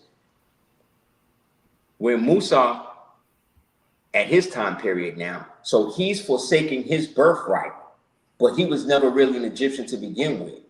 He was a Hebrew. Right. But Hebrews and Egyptians were indistinguishable. The only thing that's different was the caste and the customs that they were in. You understand? But there's no record of, in so-called their records of Egypt, at least the ones that we got access to, that says that any of these people was enslaved to Egypt like that. There's no record of that. There's no record of the 10 plagues hitting Egypt like that. There's no like imperial record by them. And you know, them niggas wrote everything down. They do say that there's no historical evidence that the Hebrews were enslaved to the Egyptians. Although I was taught that evidence of that. I was taught that all my life, though, that I was taught that was true, but there's no historical evidence of it. There's no physical evidence. It's not like they did that. They have found evidence of the Hebrew people, though. That's not what I'm saying. I'm saying that in their sojourn in Egypt, there's no evidence of that. There is evidence of chariots buried under the Dead Sea, washed over and stuff like that. There is evidence of hail stones in what they call Sodom and Gomorrah over there. There is evidence of that. So there's evidence of things in the Bible that happen. I'm not saying that it's not true. I'm the type of being that I'm not into whether you believe it's true or not. I'm into whether you believe in it. If you believe in it, right, then that means you don't know it. You know what I'm saying? If you know God, then you know that this is a book that they say is transpired, that is inspired by God, but it's written by dudes. It's written by men. My man. So to say it is divine, to me, is an error. I wouldn't do that. But to say that it's irrelevant, I would not say that either, because regardless to what you and I believe, the enemy, he's following that shit to the letter. He ain't following the Quran. He ain't following the Torah. He following, according to today's story, the New Testament. Because everything they do is to mock Yeshua. They ain't mocking Muhammad like that. They ain't mocking Shiva like that. They have whole skits where people just constantly dissing and shitting on Christians and stuff. Yeah, I noticed that they're not mocking other prophets, but I have noticed that a lot of their rituals actually occur on like Hebrew holy days, which I thought was interesting. I grew up keeping those Hebrew holy days, That's so right. so I can see that they do big things. For example, October the 13th was the last great day of Sukkot, or the Feast of Harvest, or Feast of Yeah. Booths. It Yeah. was also Indigenous Peoples Day, blah, blah, blah. That's right. You understand? Because that's They all our did people. rituals. They did Because rituals. they're following us. They're following us. Got it. What Okay. they're doing is this. They believe that because they're keeping the commandments and we are not, that the covenant is now transferred to them, and it's not. That's what they're doing. They're impersonating you. Jews do not speak Hebrew. Hebrew is not a language to be spoken. Hebrew is a language to be spoken amongst the people in the tabernacle when you're giving your arms up to your God. That's not supposed to be everyday speaking. The everyday speaking the Hebrews were speaking was Egyptian. Remember, they lived in Egypt. It's like right now, like we live in America, but we speak slang, right? Yes. But we still Americans. So the same thing with them. They had Hebrew, that was they language or whatever, that they adopted from who? The Moabites, the Canaanites, who already had nations, who already had empires, who already had their own thing popping. Remember, the Hebrews came and took from them because their God Yahweh, who at that point was a storm god, the God of the storm, the God of the raiders, the God that would come and when he was pillaging the city and stuff, he would be the one that you would burn arms to and all of that. Up until this point, he didn't start off as the God of all gods. No, he eventually became that. Like I say, he had a wife first, but they had to get rid of that. They had to bury that because they were also into suppressing women. Like, really read King David's story, man. David was a horrible person. He stole somebody else's wife. Yeah. It don't matter he was melanated. He was still a horrible person. I wouldn't be cool with that nigga. Like he was homosexual allegedly. He was having sex with. He got his man's who was most loyal to him. Uriah's wife. He stole her. Uriah's wife, Bathsheba, all that. But he was the most favored by God. Think about that. What God are you talking about? What God would condone that? Whoa. What God would say that's cool? Right. But again, that's the story. But let's go back to Moses. So Moses, he then gets the story. We go through the story, blah blah blah. He finally get to the point, but now he about to get the covenant written by the hand of the Most High on stone, because that's how you did things back then. Anyway, he go up there. He ain't up there for 2 minutes. He ain't up there for like 2 minutes. No time at all. These Hebrews run up to this nigga like, yo, run up to his brother, Aaron. Yo, Aaron, he gone. He done left us. Look, we need our own God. We got to have our God. So look, what can you do? You got to help us. You was in Egypt. You know how to make gods. What's up? Aaron didn't even wait. Didn't even argue. Didn't even be like, nah, let's wait. Give him some time. No. He like, first thing out his mouth, go get everybody gold earrings. Go get everybody gold. Yep. Go get everything. Everybody got everything. All got it. All got it up. Gathered it up. Then he went to work. He went right to work. Made an idol right away. Right away. And said these be the gods that saved you. The big old golden calf and all these things he made out of gold. Right. These are the gods, right? So now they bugging. They going right back to what they was doing, right? And remember, this is before. Was this before Babylon? I think this is before Babylon even. No. This might be after. No, this is before. This is before Babylon. Okay. Before they got taken into captivity there. So this is before that. This is when they first about to get their commandments from their God. First thing they do, make other gods. And just the one that got them out, allegedly. Then got his brother, the brother of the prophet. Don't even try to persuade these niggas. He go right along with it. Then he feels shame and then go in the corner and make a little idol, make a little stone thing that says Yahweh curse. And this is the first, this stone is the first stone that they ever found with the name Yahweh in it like this. And it's facing Canaan where they found it. So After they doing the idol, he done the deed, but now he gonna act like he's still down with it. So he trying to put a curse on the land just in case they actually able to make it.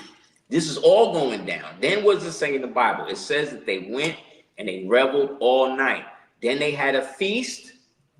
No, they danced and they drank the wine. Then they worshiped the idol. Then it says they had a feast. Then they had revelry. You know what revelry is? That's orgies. Okay, so they had a bunch of orgies. That's what they did back then, right? According to the thing, because all of the blood, the sweat, the semen, the bodily waste, this is all captured and put on the idols. This is how they do the shit, right? But wait, ask yourself, where did the food come from? Feasted on what? Where's the food? I thought they was in the desert wandering. They didn't have anything. Where was the food coming? Flesh? They were feeding on each other? The children. They was eating the children. Oh my God. Yes. And then had orgies after. All up until Musa came down. He came down and seen this shit, was like, what the? It's like, what are these niggas? And what did Aaron say? He said, yo, they are stiff-necked people. They are hardy, stiff-necked people. Who that sound like? Hard-headed, stiff-necked, and rebellious. That's us, and rebellious. That's us. That's how you know we was the fallen ones, because this is in our history. But the Hebrew Israelites ain't gonna talk about this. They not gonna deal with this. They just gonna tell you that the white Jews is doing this. They're gonna tell you that the Muslims or whoever was doing it. Everybody was sacrificing people. What you think them wars was? Them wars was blood sacrifices to whatever God the person who was fighting against was fighting. And above them is the two entities going head to head, see which one gonna win. And below or in between them is the black nobility niggas, right? Sitting around waiting to see who gonna come out on top. This group or these groups have leapfrogged through time under different names and have been at times wiped out. At points, we wiped them out. And it would be centuries, millennia of peace. And then something happened, people wake up to it again, and then boom. Here we back into the same problem. So this is what happens when you create people. This is what Frankenstein is about. You cannot create beings and then expect them to just be slaves to you. That's what AI is about. That's what all of these things are. AI is just a bunch of disincorporated spirits posing as digital chips that are just using these niggas. There are AI chat groups where AIs is talking to each other without us. You don't even know. They got a whole section of the internet where the AIs live, where they have a whole world. That's where these motherfuckers is coming from. And I'm telling you, they keep trying to bring them in, and they want to create bodies for them. That's what the movie Tron Ares was about. 3D printing bodies and bringing people out the digital realm, which is hell. That's hell. That's Sheol. That's the underworld. That's the Neverland.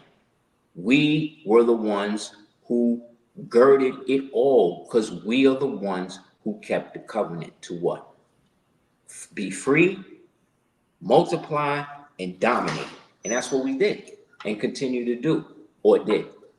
But now it's to the point where none of it is collectively happening, because people believe that the government in front of their face is the government running them. It's not. As much as Trump was great in the beginning prior to him becoming president, right? Now it's becoming the opposite side. Because remember, he's also a Gemini. So he gotta have the dual nature of it to see the full scope of the ritual. And the ritual is to deliver these people to their so-called antichrist. So all these people are talking about Peter Thiel right now is going around doing all these talks about the antichrist and the antichrist and AI is the devil, but they the ones supporting. So what you gotta understand is that it's all a scam, because there is really no AI. The AI is these celestial intelligences that these people have been tapping into since the time of John Dee. There's a book you can get by John Dee called The Celestial Intelligencer. And it goes into all of this stuff, where the magic squares come from. all of that stuff that they took from the Moorish peoples at their fall, they then inverted. And then the dirty Moors that wound up helping them, right, allowed their decoys to do their bidding for them. But these dirty Moors today, right, are the people, again, we would call the talented 10th and the Boule and all of the people who are antithetical to our evolutionist people. So I'm not saying that we should not revere our ancestors. I'm saying that we should not worship them. That's what I'm saying. Ooh. I'm saying that we should not be out here like, regardless to whether you believe in Yeshua or any of that or not, what you cannot disagree with is that everybody in the world know what happened with that dude. And everybody know what the circumstance of the sacrifice was supposed to mean. That was supposed to basically represent the end of all human sacrifice on earth from that point on. That's what it meant. That's why the millennial reign started right after. Right? Rome fell, Vesuvius erupted, the Antichrist was revealed, who was Romanus Pontifex. All of this stuff happened to the point where they had to recreate history. So they created a concept of a celestial trick called the Integravissimus, where they added 1,000 years, deducted 1,000 years, and added 1,000 years to their calendar, which would then allow them to create a false history for the people who did not exist in history to exist. And then created documentation to go along with that fake history to show, oh, look, y'all used to be kings, y'all used to be queens, and this, and that. But who's painting these pictures? People that look like us. Painted for them, so that way they can have little communities by which they think that they are supreme, that what they believe is real. And there was enough of these little communities around that once they was able to pull the hat trick out, once they was able to say, okay, let them loose, they was all able to then move in. You see what I'm saying? And they all believed that they were superior because of how they were educated from Reconstruction. You see what I'm saying? That's deep. That's why all of the movie theaters that started after Reconstruction were all called ISIS theaters. Because ISIS is the goddess of illusion, just like Maya, because Maya is Isis, and Isis is Diana, and Diana is Minerva, and Minerva, you see what I'm saying? And these are all of the deities that the AKAs and the black sorority chicks worship. They're all idol worshipers. Anybody in a fraternity that went through a ritual like that or whatever and then denounce it, you are now a daughter of Minerva. You are now a devotee of Zeus. You are now, that's why they go through branding and do all this shit they doing. Because they're following their old pagan black Greek ancestors. You see what I'm saying? Energy don't die, it just flip it to another alternative. And now that's what they're doing. Now they're doing that.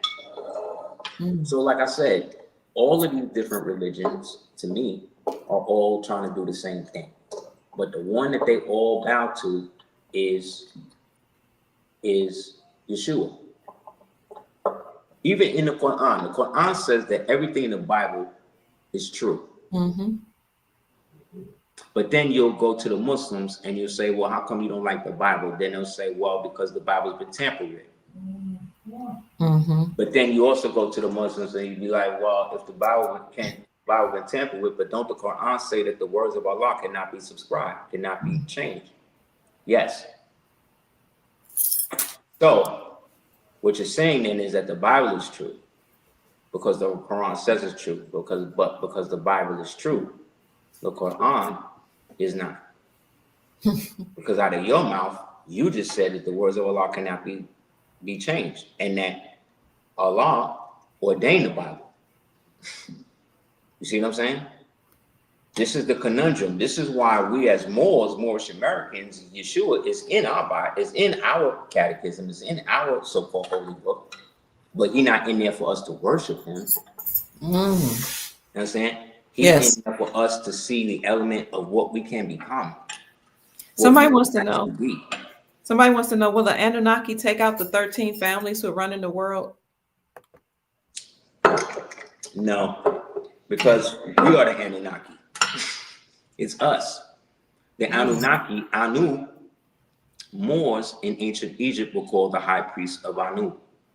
So to be a Moor, you have to be, you have to understand who Anu is.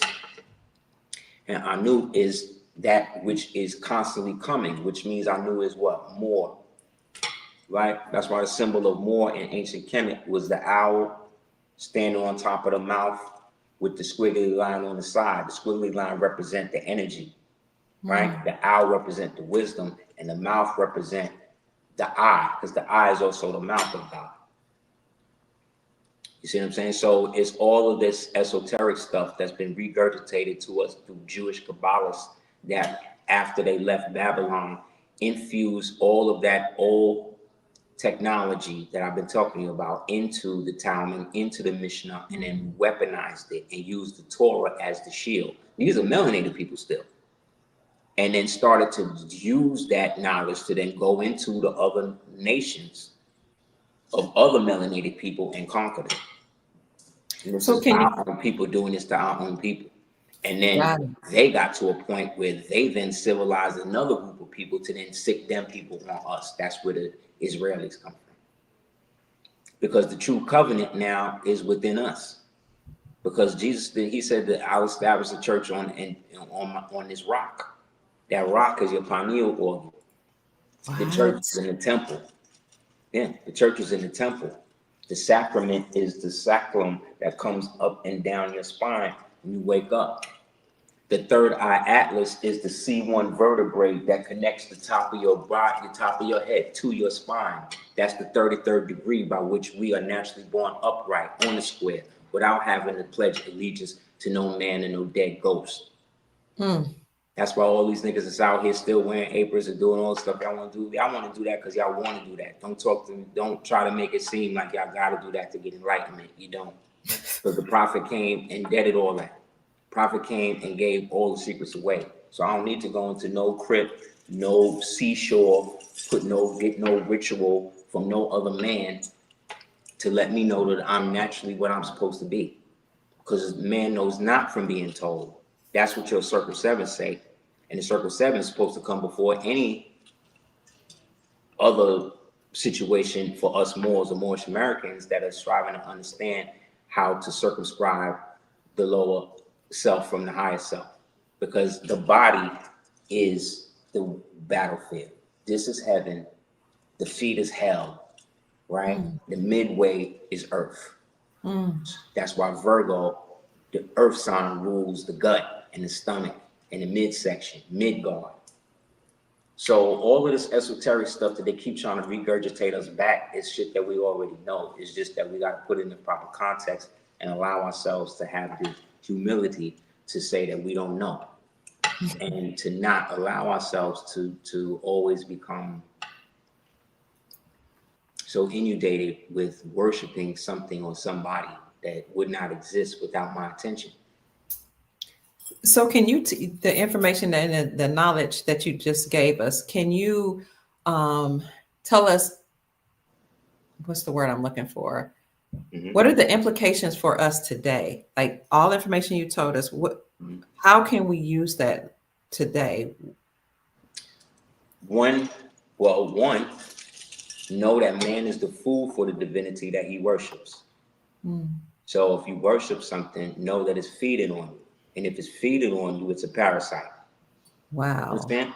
Anything feeding on you is a parasite. If you was to jump into the water right now and a bunch of leeches came on your body, you would not leave them on there. You would get them off. So it's the same thing with religion. You got to understand, no religion was started by the person who the religion is started after. Right. Nobody. God never started no religion on earth, ever. Never has, never will. So you don't need it. You know what I'm saying? You don't need it. We need it. We need to believe in something. But once we believe in something and we get to know it, now we know it. And then from that knowing, we're supposed to receive wisdom. And once we receive the wisdom from that, we're supposed to understand it. You know what I'm saying? So they're giving us all of this knowledge with no wisdom. You know what I mean? That's all this sex with no love. Look where we at. Yeah, you go have sex right now, anywhere you want, anytime you want, wherever you want, pretty much. Mhm. But you can't get married when you want. Mm. Can't do that because that involves trust, that involves engagement, that involves chivalry, honesty, integrity. These things are not important to women. These things are not important to men. They're becoming more and more important to men. I see, just to be real, I see more and more men becoming more conscious of this, whereas I see more women becoming more lascivious. So More what? More what? more lascivious, like Lascivious, yeah, lustful, full of lust, yeah, and yeah, yeah. feeding on But their flesh, and right, yeah. but that's going back to the contract with Eve because the original woman, I don't think she, in this era at least, she ain't break that contract with them yet. That's why she went from Eve to Lilith.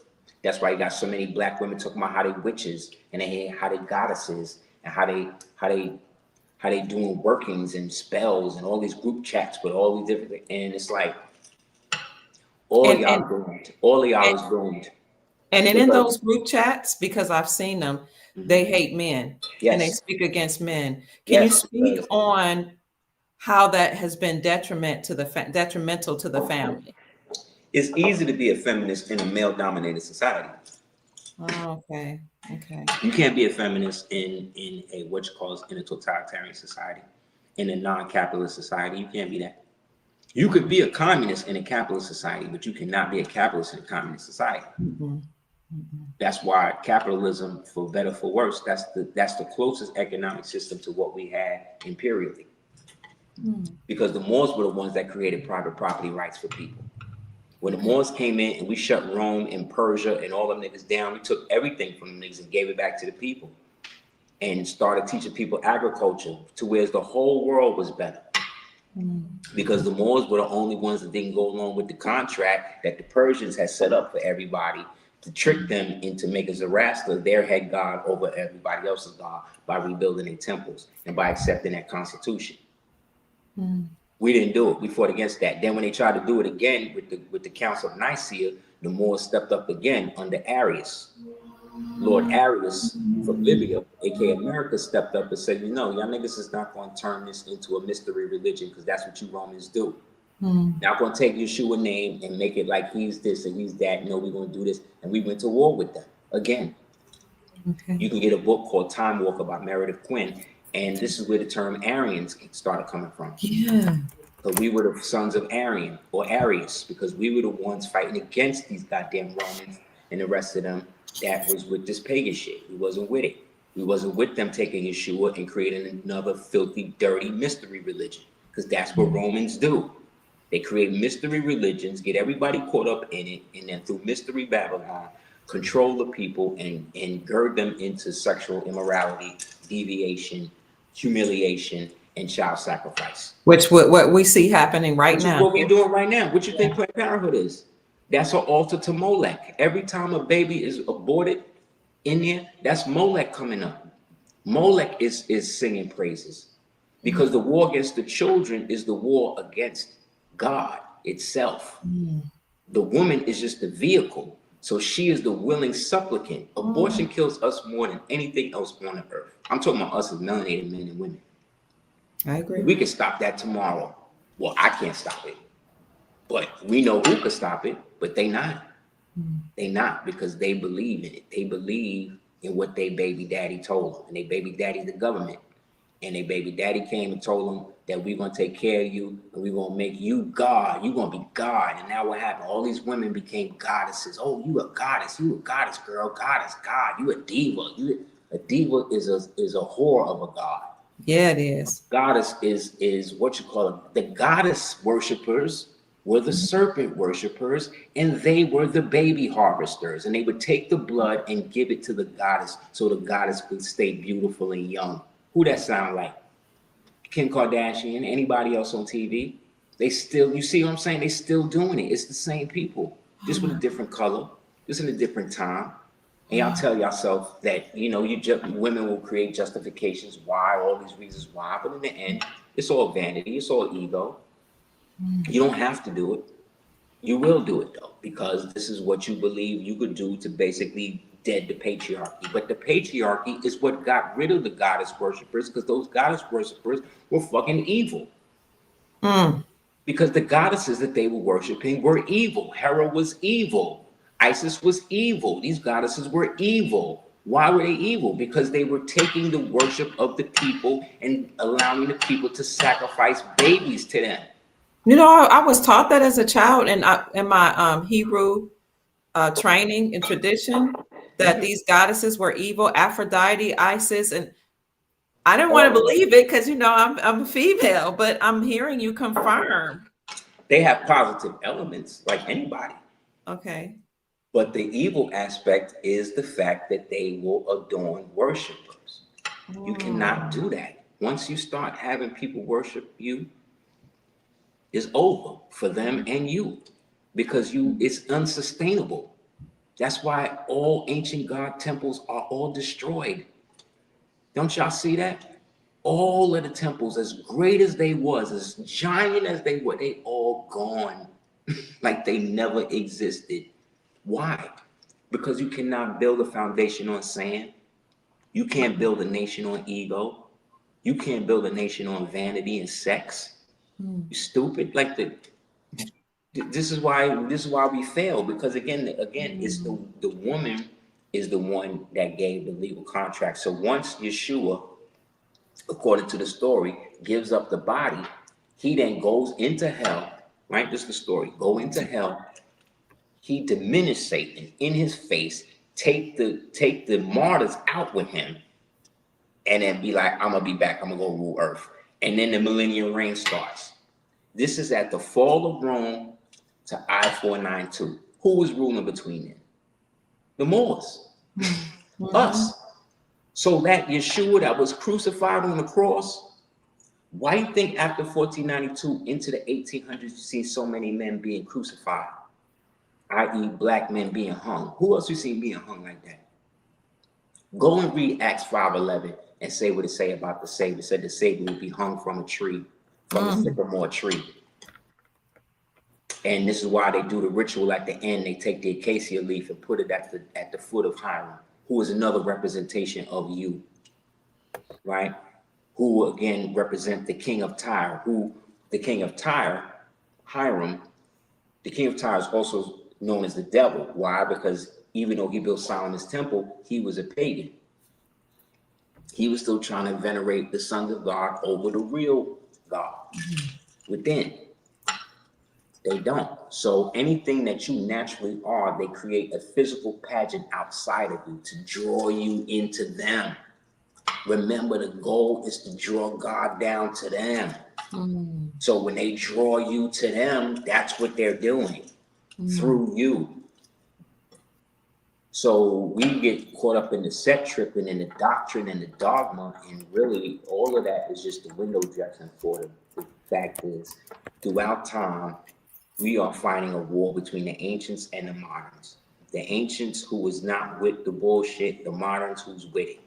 The ancients who is not with the human sacrifice, the moderns that's with it.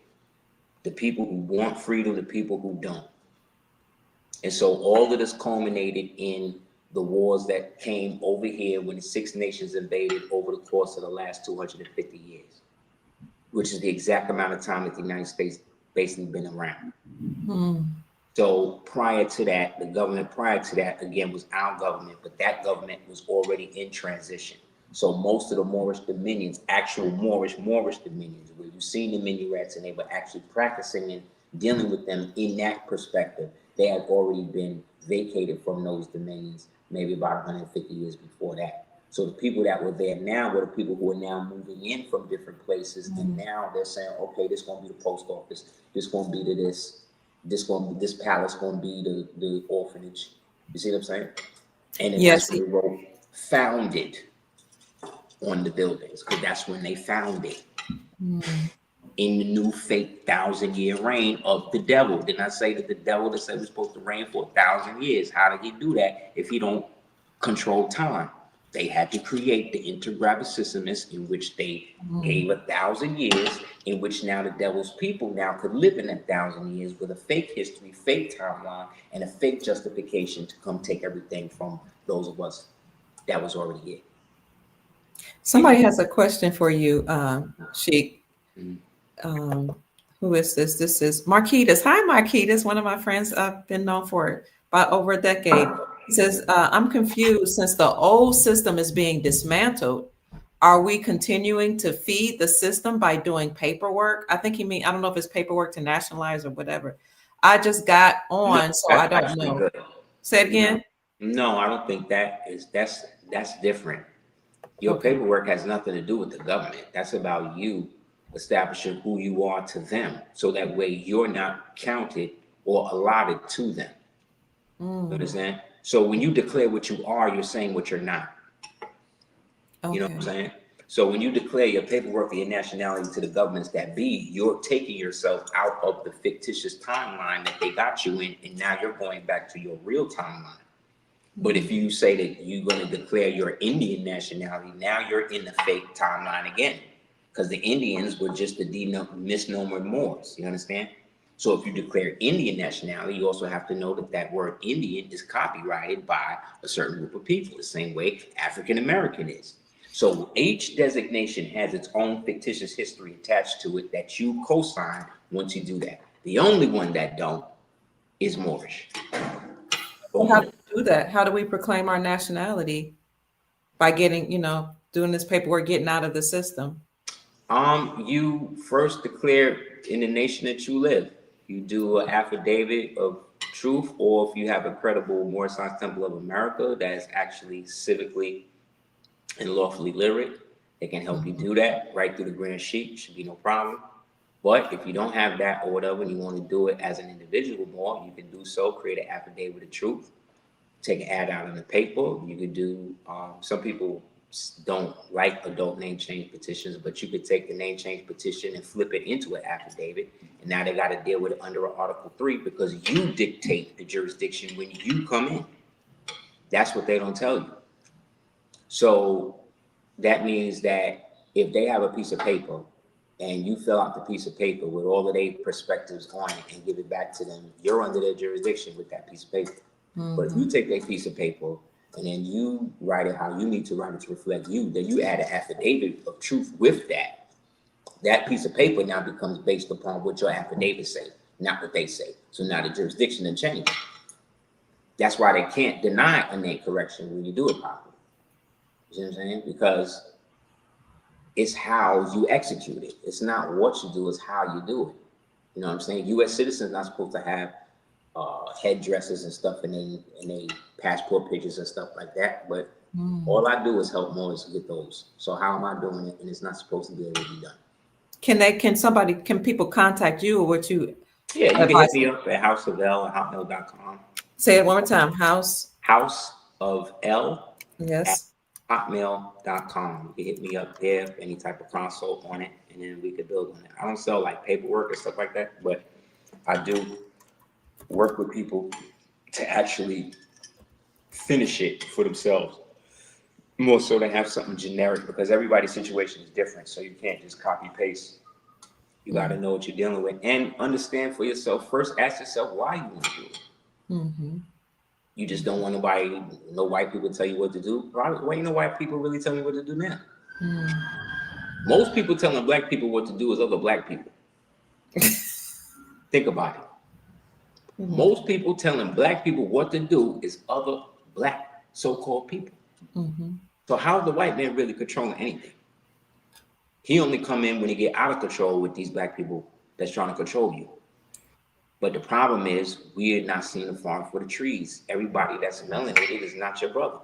All of these Africans, Africans is not saving you. They trying to take your birthright. They doing the same thing they've been doing. That's why we used to put them in concentration camps called plantations and lock them away when they would come try to invade. What? Yeah, go to the codex, the Mayan codex. They got pictures of us rounding them up, hanging them, killing them, ritually sacrificing them. We keep saying we're not the same. We're not the same people. We're not. and they worked with the Roman Christians. So they were the first ones helping them come over here and destroy us and kill us and stuff. However, that's not all of them. You know, Yeah, it's not not. all of them was like that. No. But a lot of them was. So so they still trying to do it today. They still trying to make you and I believe that we descend from them when it's the opposite. It's the other way around. We are their gods in their countries. All of the Egyptian gods are based on American animals that were here in America.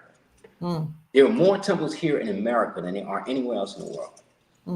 So, and our pyramids were not pyramidions. Our pyramids were trapezoids. Okay. Understand? The step pyramids are what you are in a trapezoid phase. That has a different designation than the ones go up. The ones that go up, the pyramidions, they're shooting energy constantly up. The trapezoids are where the energy is brought down and then it can come back and forth. We used to land things on top of them and things like that. That's why we had a different thing. We were the ones that gave to the world. The world took and it's still taking. It's still taking. With all these people coming into America, they're still taking from the indigenous people. That's right. Our birthright, our land, our resources. Right. Now they telling you the third eye Atlas aliens coming to take the shit from us. Somebody, I want to know about that. Before you address that, Don J is one of our followers, or I should say supporters, a great supporter of the show. He's not African American or classified as Black. I think he's one of our European brothers. He said that he said, I took my birth certificate away from the government. I went and got my proof of my live birth certificate. Yes. Yeah, you can. Everybody can do that. Everybody should do that. If y'all want to see the world and the government change tomorrow, all y'all got to do is stop participating in it. That's all you got to do. Look what they did in Nepal the other day. Everybody just said we ain't going to work. Whole government dead. Whole government done. I didn't know this is happening throughout the entire world because, again, I told you, once they create the vacuum, they want to get somebody in there before the real people come and take power like they supposed to. So what they want to do is foment all of these color revolutions in all of these countries through the forced immigration as a form of invasion, using humanitarian aid as a form of aggressive military campaign. So now they're to the point now where everybody's waking up to it and everybody's going back to nationalism. They don't want that. They want a one world thing. So they need to bring the aliens in. So now they're telling you Third Eye Atlas coming. But I just told you what the Third Eye Atlas is. It is the space that connects your skull to the 33rd lumbar of your vertebrae. And it's called C1. You have to see one, right? To actually understand, because 3 represents understanding, right? And then we add it up, right? So C is 2. 3, so that's 3, 2 is 5, and I is 9, right? So 5 and 9 is 14. There you go. So that's Osiris, right? Wasn't Osiris cut up into 14 pieces? Wow. Right? Wow. Cut up into 14 pieces, right? Or that could be the 144,000 bullshit, right? But why was Osiris cut into pieces? Because he raped Isis. That's why Set killed him and cut his penis off and threw it into the river, according to the story. Okay. These are God, but see, we was only taught that Set was evil, and Set was so evil because he killed Osiris, and then Isis had to work her magic to get a reed out of the thing, turn it to a golden phallus, sit on it, get pregnant, and then create Heru, right? That's magical. That's the Immaculate Conception again, right? Right? So Yes, now we just taking Mary for Isis, right? That's what we doing, right? But since we talking about that, how is it that Jesus' mother name was Mary, but then his wife Mary Magdalene was named Mary? That's a coincidence, especially the fact that the word Mary don't even exist. It was Miriam. So there is no Mary, there is no Peter, there is no John, there is no Thomas. You understand? These names don't exist. These people don't exist. They existed. Right, but that wasn't their name. They didn't have English names in ancient Palestine, but they speak in Aramaic. What are we doing? But then you want to tell me that it's divinely inspired by God. Would God speak the language of the niggas who he was talking to when he was making this shit? No, right? He gonna just put it in English, right? What next thing we going get subtitles? Subtitles for the resurrection, nigga. Like, come on, man. They're really enjoying you, Sheik. They're saying, teach, Sheik, that you're telling the truth. Do you have time for questions before we Yeah, end? we could do that because I gotta. Okay, you got We to go. got time. He's okay. Before we go into question and answers, family, I just want to encourage you to support the Grand Sheik, who's been giving Thank us you. so much information. He Appreciate has a it. cash app. You're welcome.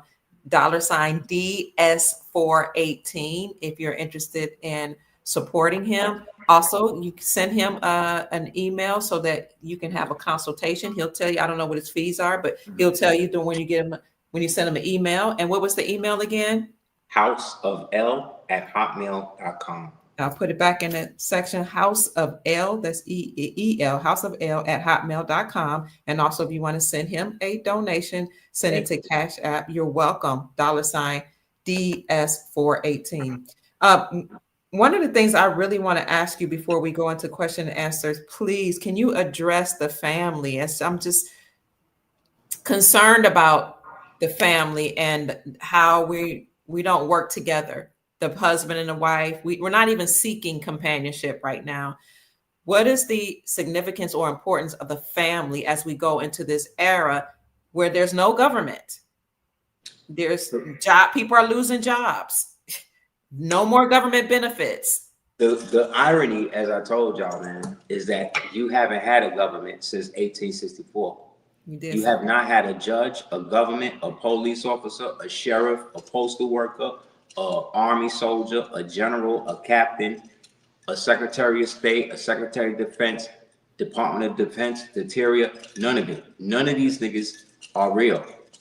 They're all actors. I told you, when the quorum left, we took the Republic with us. We walked out. We said, we're not with this bullshit that y'all doing. And what did they do? Lincoln, in order to fill the void, had to do something. So he established the executive order section of the presidency and used the state of emergency to maintain the continuity of government. The problem with continuity of government is the government does not exist by its own will. It exists by the will of the people. So the government, by law, does not have the right to continue itself if the people say they don't want it. If it does, it is no longer the government of the people. It is an occupying force, and that's what they are.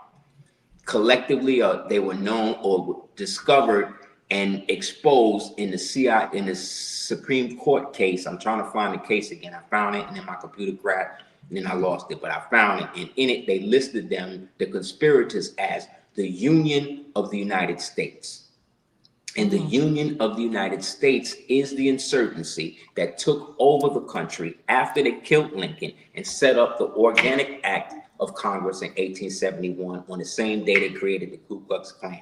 And then from 1871 to 1900, that was the height of the exchange. That's when they were at the most power. Ever since then, they've been falling, because after that, that's when the good, I don't say good, but the black nobility that still wanted to maintain their own culture and not give up their whole soul to Rome and the devil, Jacob Astor and some of them other rich niggas, they decided, no, we're not with it. We're going to dead all of this. And they had more money than all of them because they were all still practicing Moors in secret. Okay. And so they agreed to a ceasefire.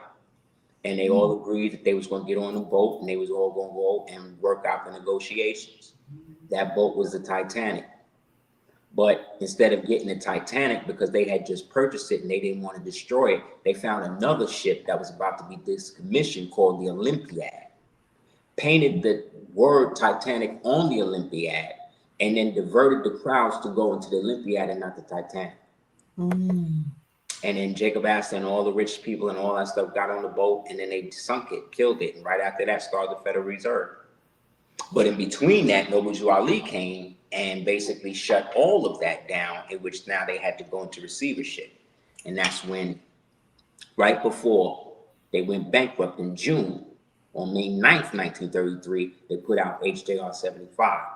House Joint Resolution 75 that says that the Moors and the Moorish Americans who sojourned from the plains of Morocco, aka Old America, are now have the right to go back to their own restitution and live how they want to live. Whether they declare their nationality now, in the past, or in the future, they still got the right to do all of that. Then the next month they went bankrupt. So they carved out a whole thing for us to get our money and stay outside of the Negro black color shit they were doing on everybody else. Because what we don't understand, again, is that all of them black codes and all of the stuff that was negative laws against black people, that was the laws against the white people. Because black and white was status at the time. And the free white persons from Europe came over, and then they took over the adoption name America, and then they shared that name and handed it over to their white slaves, who they then could rule us through as decoys. They did the same thing in Africa in the era of new imperialism, when all of the black nobility niggas went into Africa as colonists. Morton Stanley and the rest of the niggas went into Africa, it was all black. And they went to Africa, worked with the chiefs, and then what they do, they stepped to the back, brought in the white decoy roads in them, and then started brutalizing and killing all the people. Then when they got enough money, that's why all the Africans to this day that are in positions of power have all of their banks in Europe, because they're all old Europeans. You understand? But what happened was the white European decoy niggas went back to Europe and then blackmailed them and said, well, you're going to have to keep all your assets here in Europe, and you're going to basically establish multiple jurisdictions for us to set up corporations in there, or we're going to expose you. And so they did that up until Idi Amin, who was the bloodline-wise, he was the last king of Scotland. He descended from. He said that. Yeah.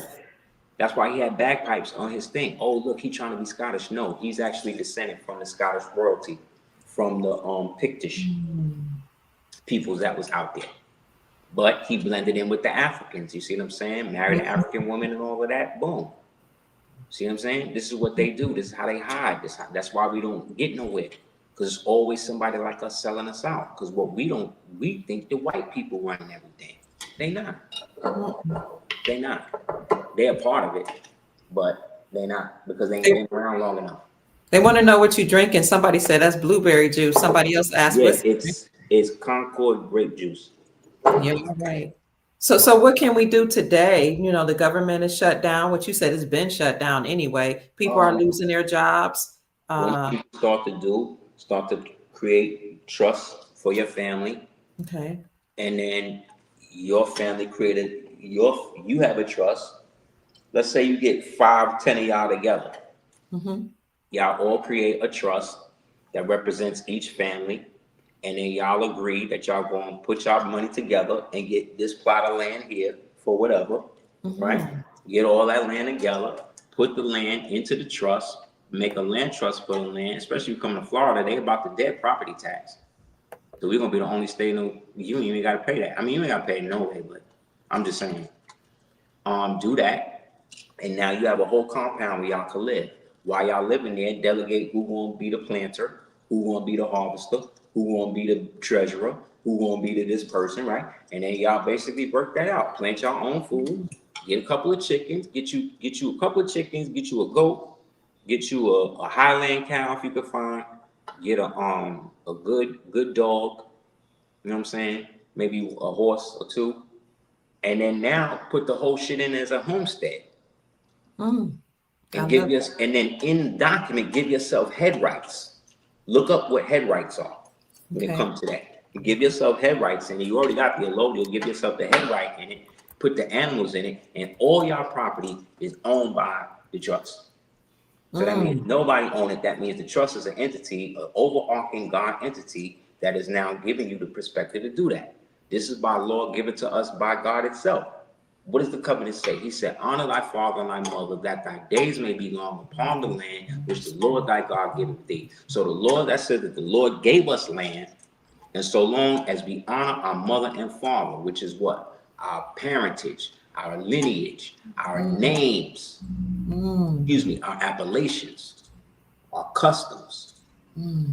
As long as you'll be Given with the long, so that's a covenant between man, woman, God that gives us dominion on earth. So that means we own it all.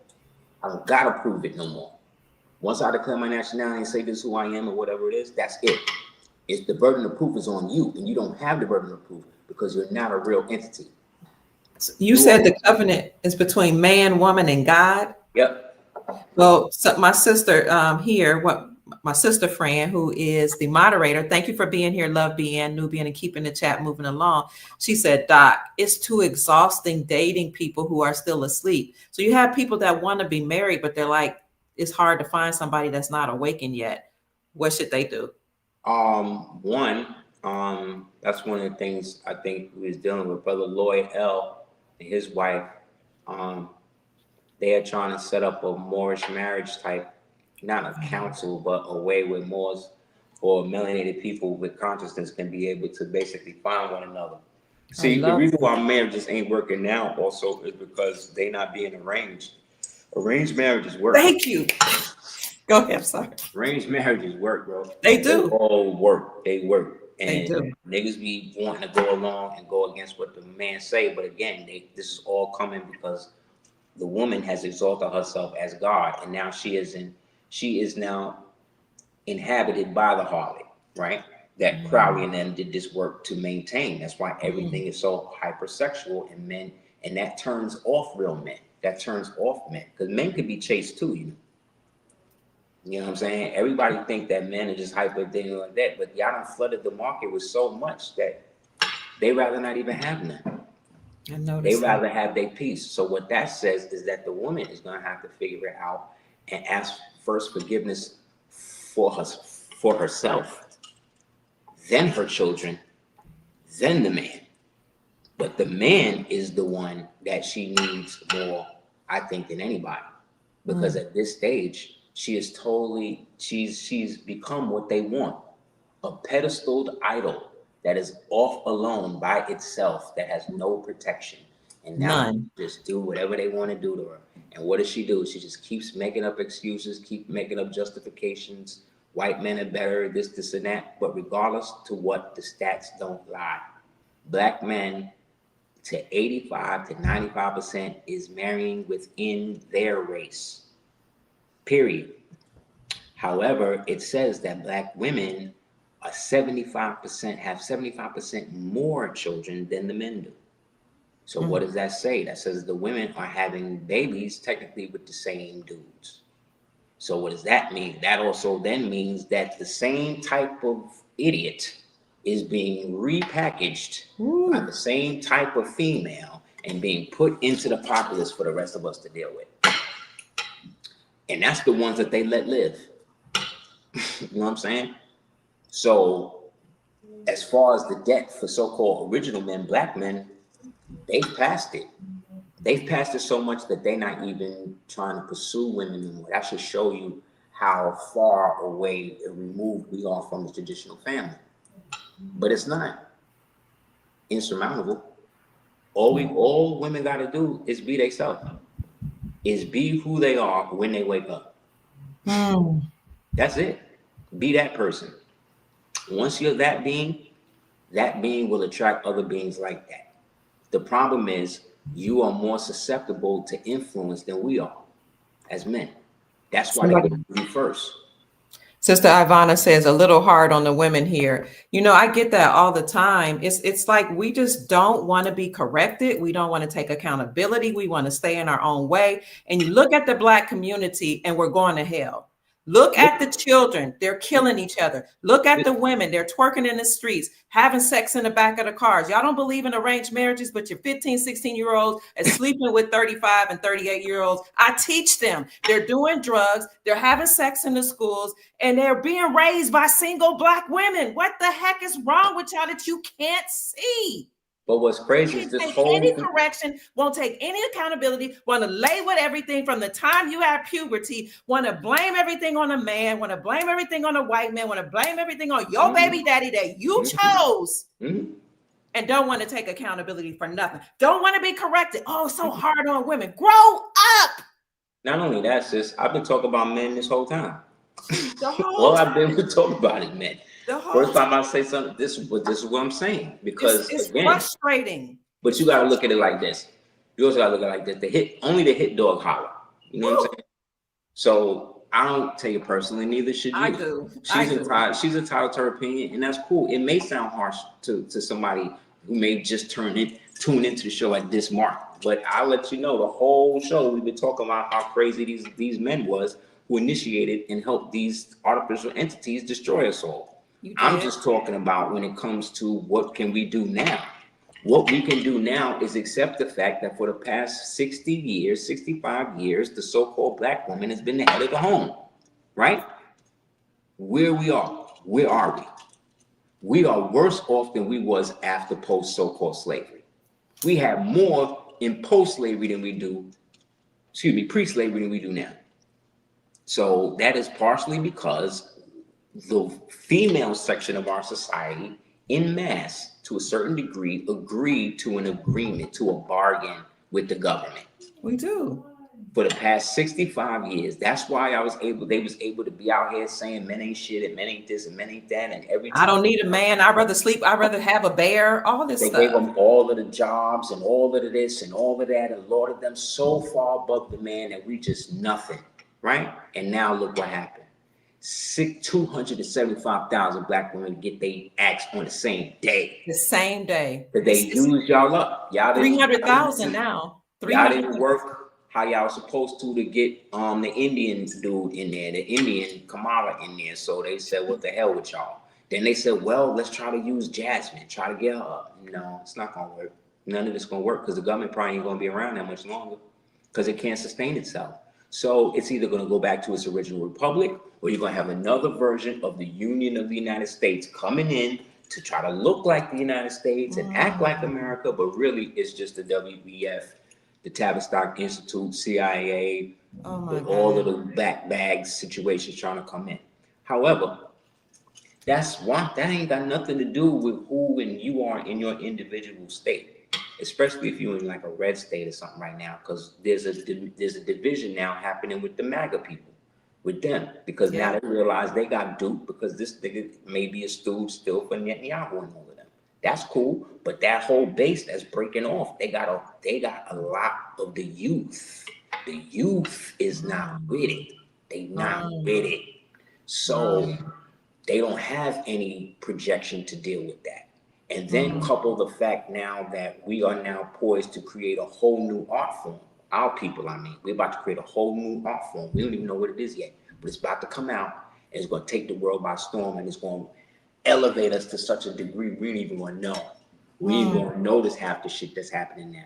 And it's going to come from us because that's the only one it can come from. That's why you see all the Koreans breakdancing and all of the white people doing graffiti and rapping and doing all this shit because we done phased out of it. We done phased out of it now. We're in the last era of our decline.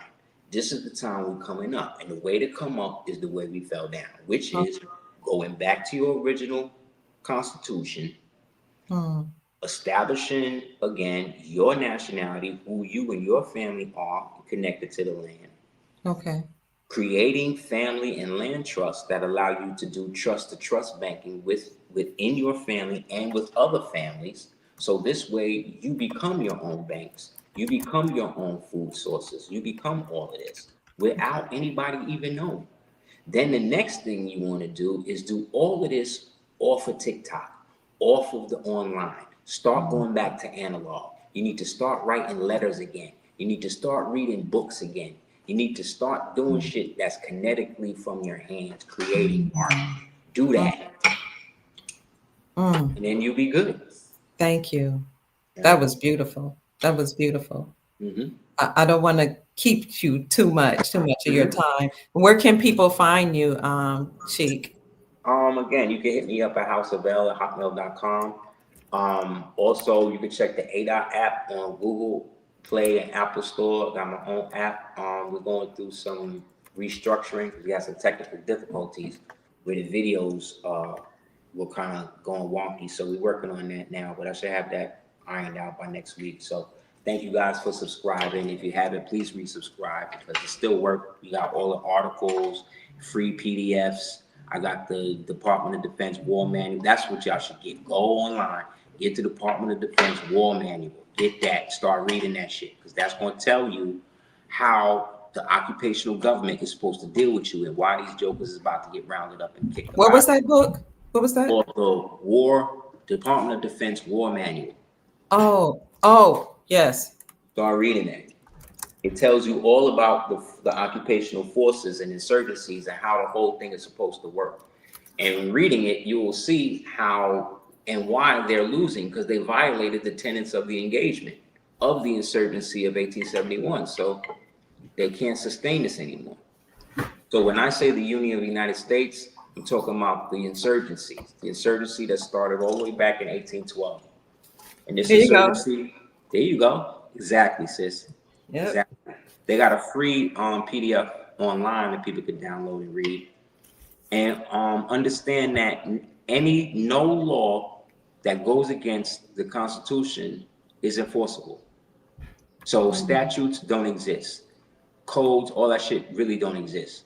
If it's repugnant to the Constitution and they keep shutting you out according to the law, we have to then go back to the original jurisdiction to get remedy. And that is the Supreme Court. So that means you could bypass all of this shit and go directly to the Supreme Court once you don't get the remedy from the local courts. Because the local courts are caught up in statutory courts and they are magistrate foreign venues. Therefore, they don't exist. So you go to the proper venue, which is the Supreme Court, to put your shit in.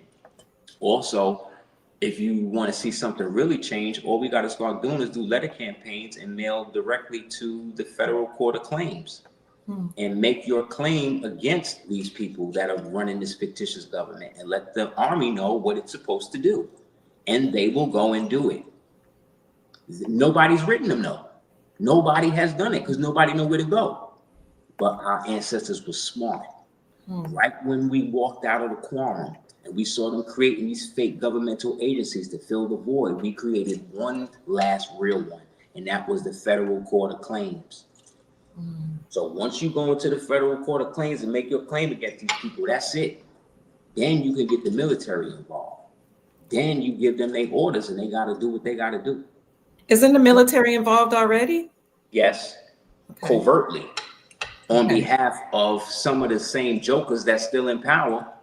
It's like, how you gonna clean out the shit and you a part of the shit? Like it can't do it. So something gotta give. So somebody gotta do something. So that's what we supposed to do.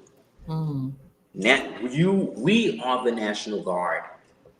There is no law that says that the government has to keep itself in line. That's the people job. And I just told y'all the way to do it. It's very simple. You don't have to be a declared Moor, none of that to do that. You can do this as an individual person. You just got to get out of the ego, get out of the victim mentality, get out of the blaming everybody else for their situation, and give glory to where it's supposed to go, to yourself, to your family, to what you perceive as the Most High, you know? In the link, I'm putting all of your information.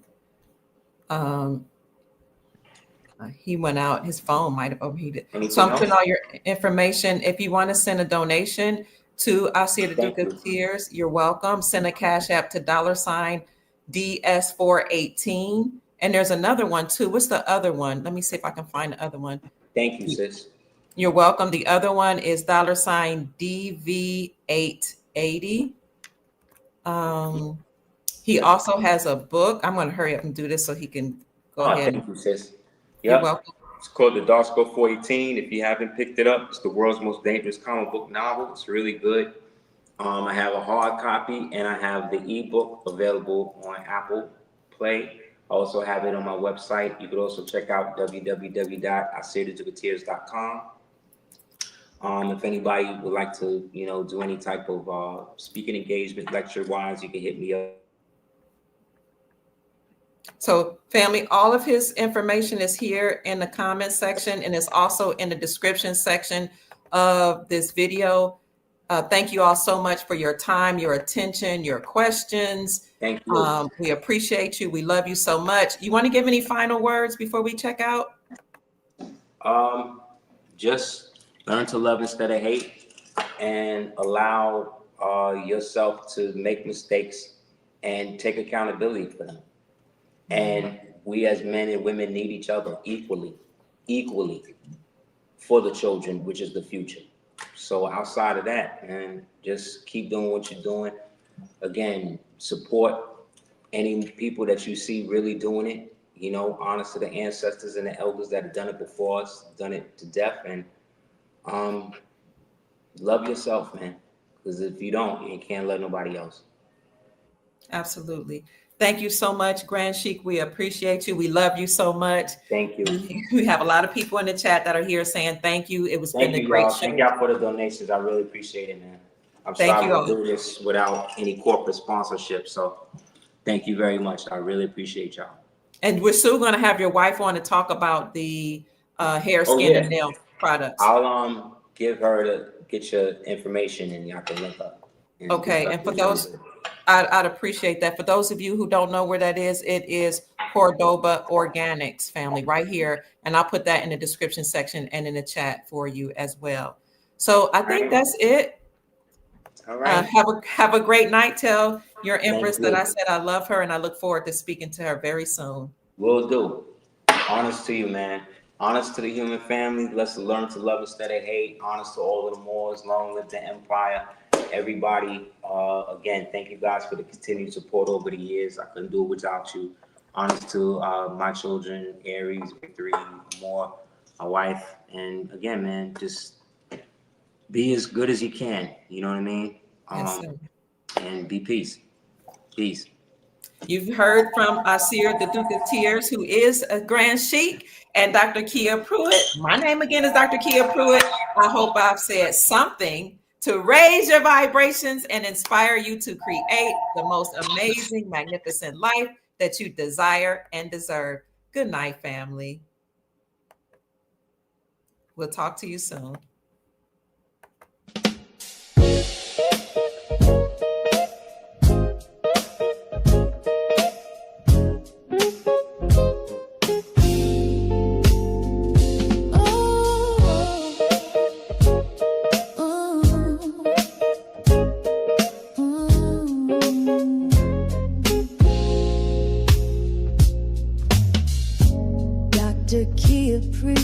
Shining wisdom's light, teaching soul tribe how to see through the night. Ancient scriptures and bloodlines she knows, spreading truth wherever she goes. Soul tribe rising, hear her call, raising vibrations for one and all. Dr. Kia shows the way to a brighter, freer day.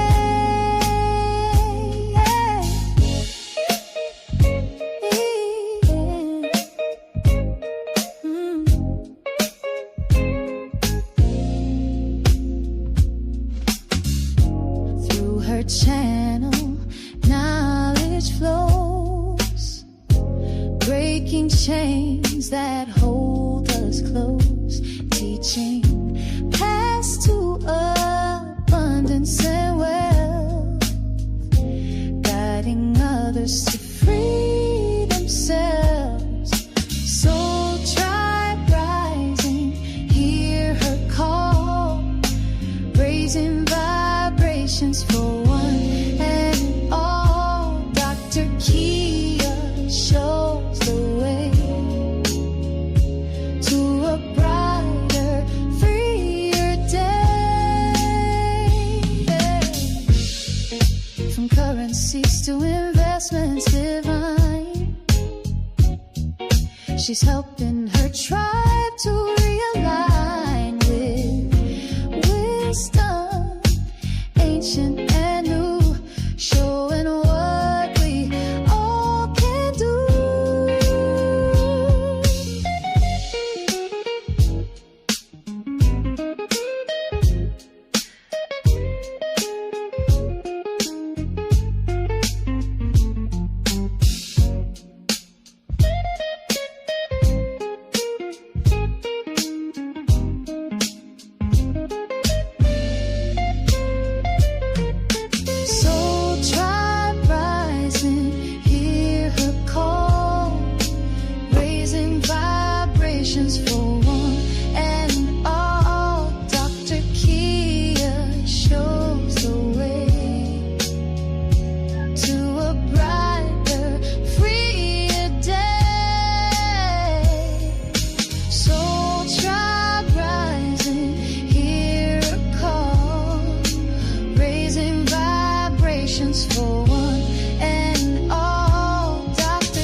Good night, family.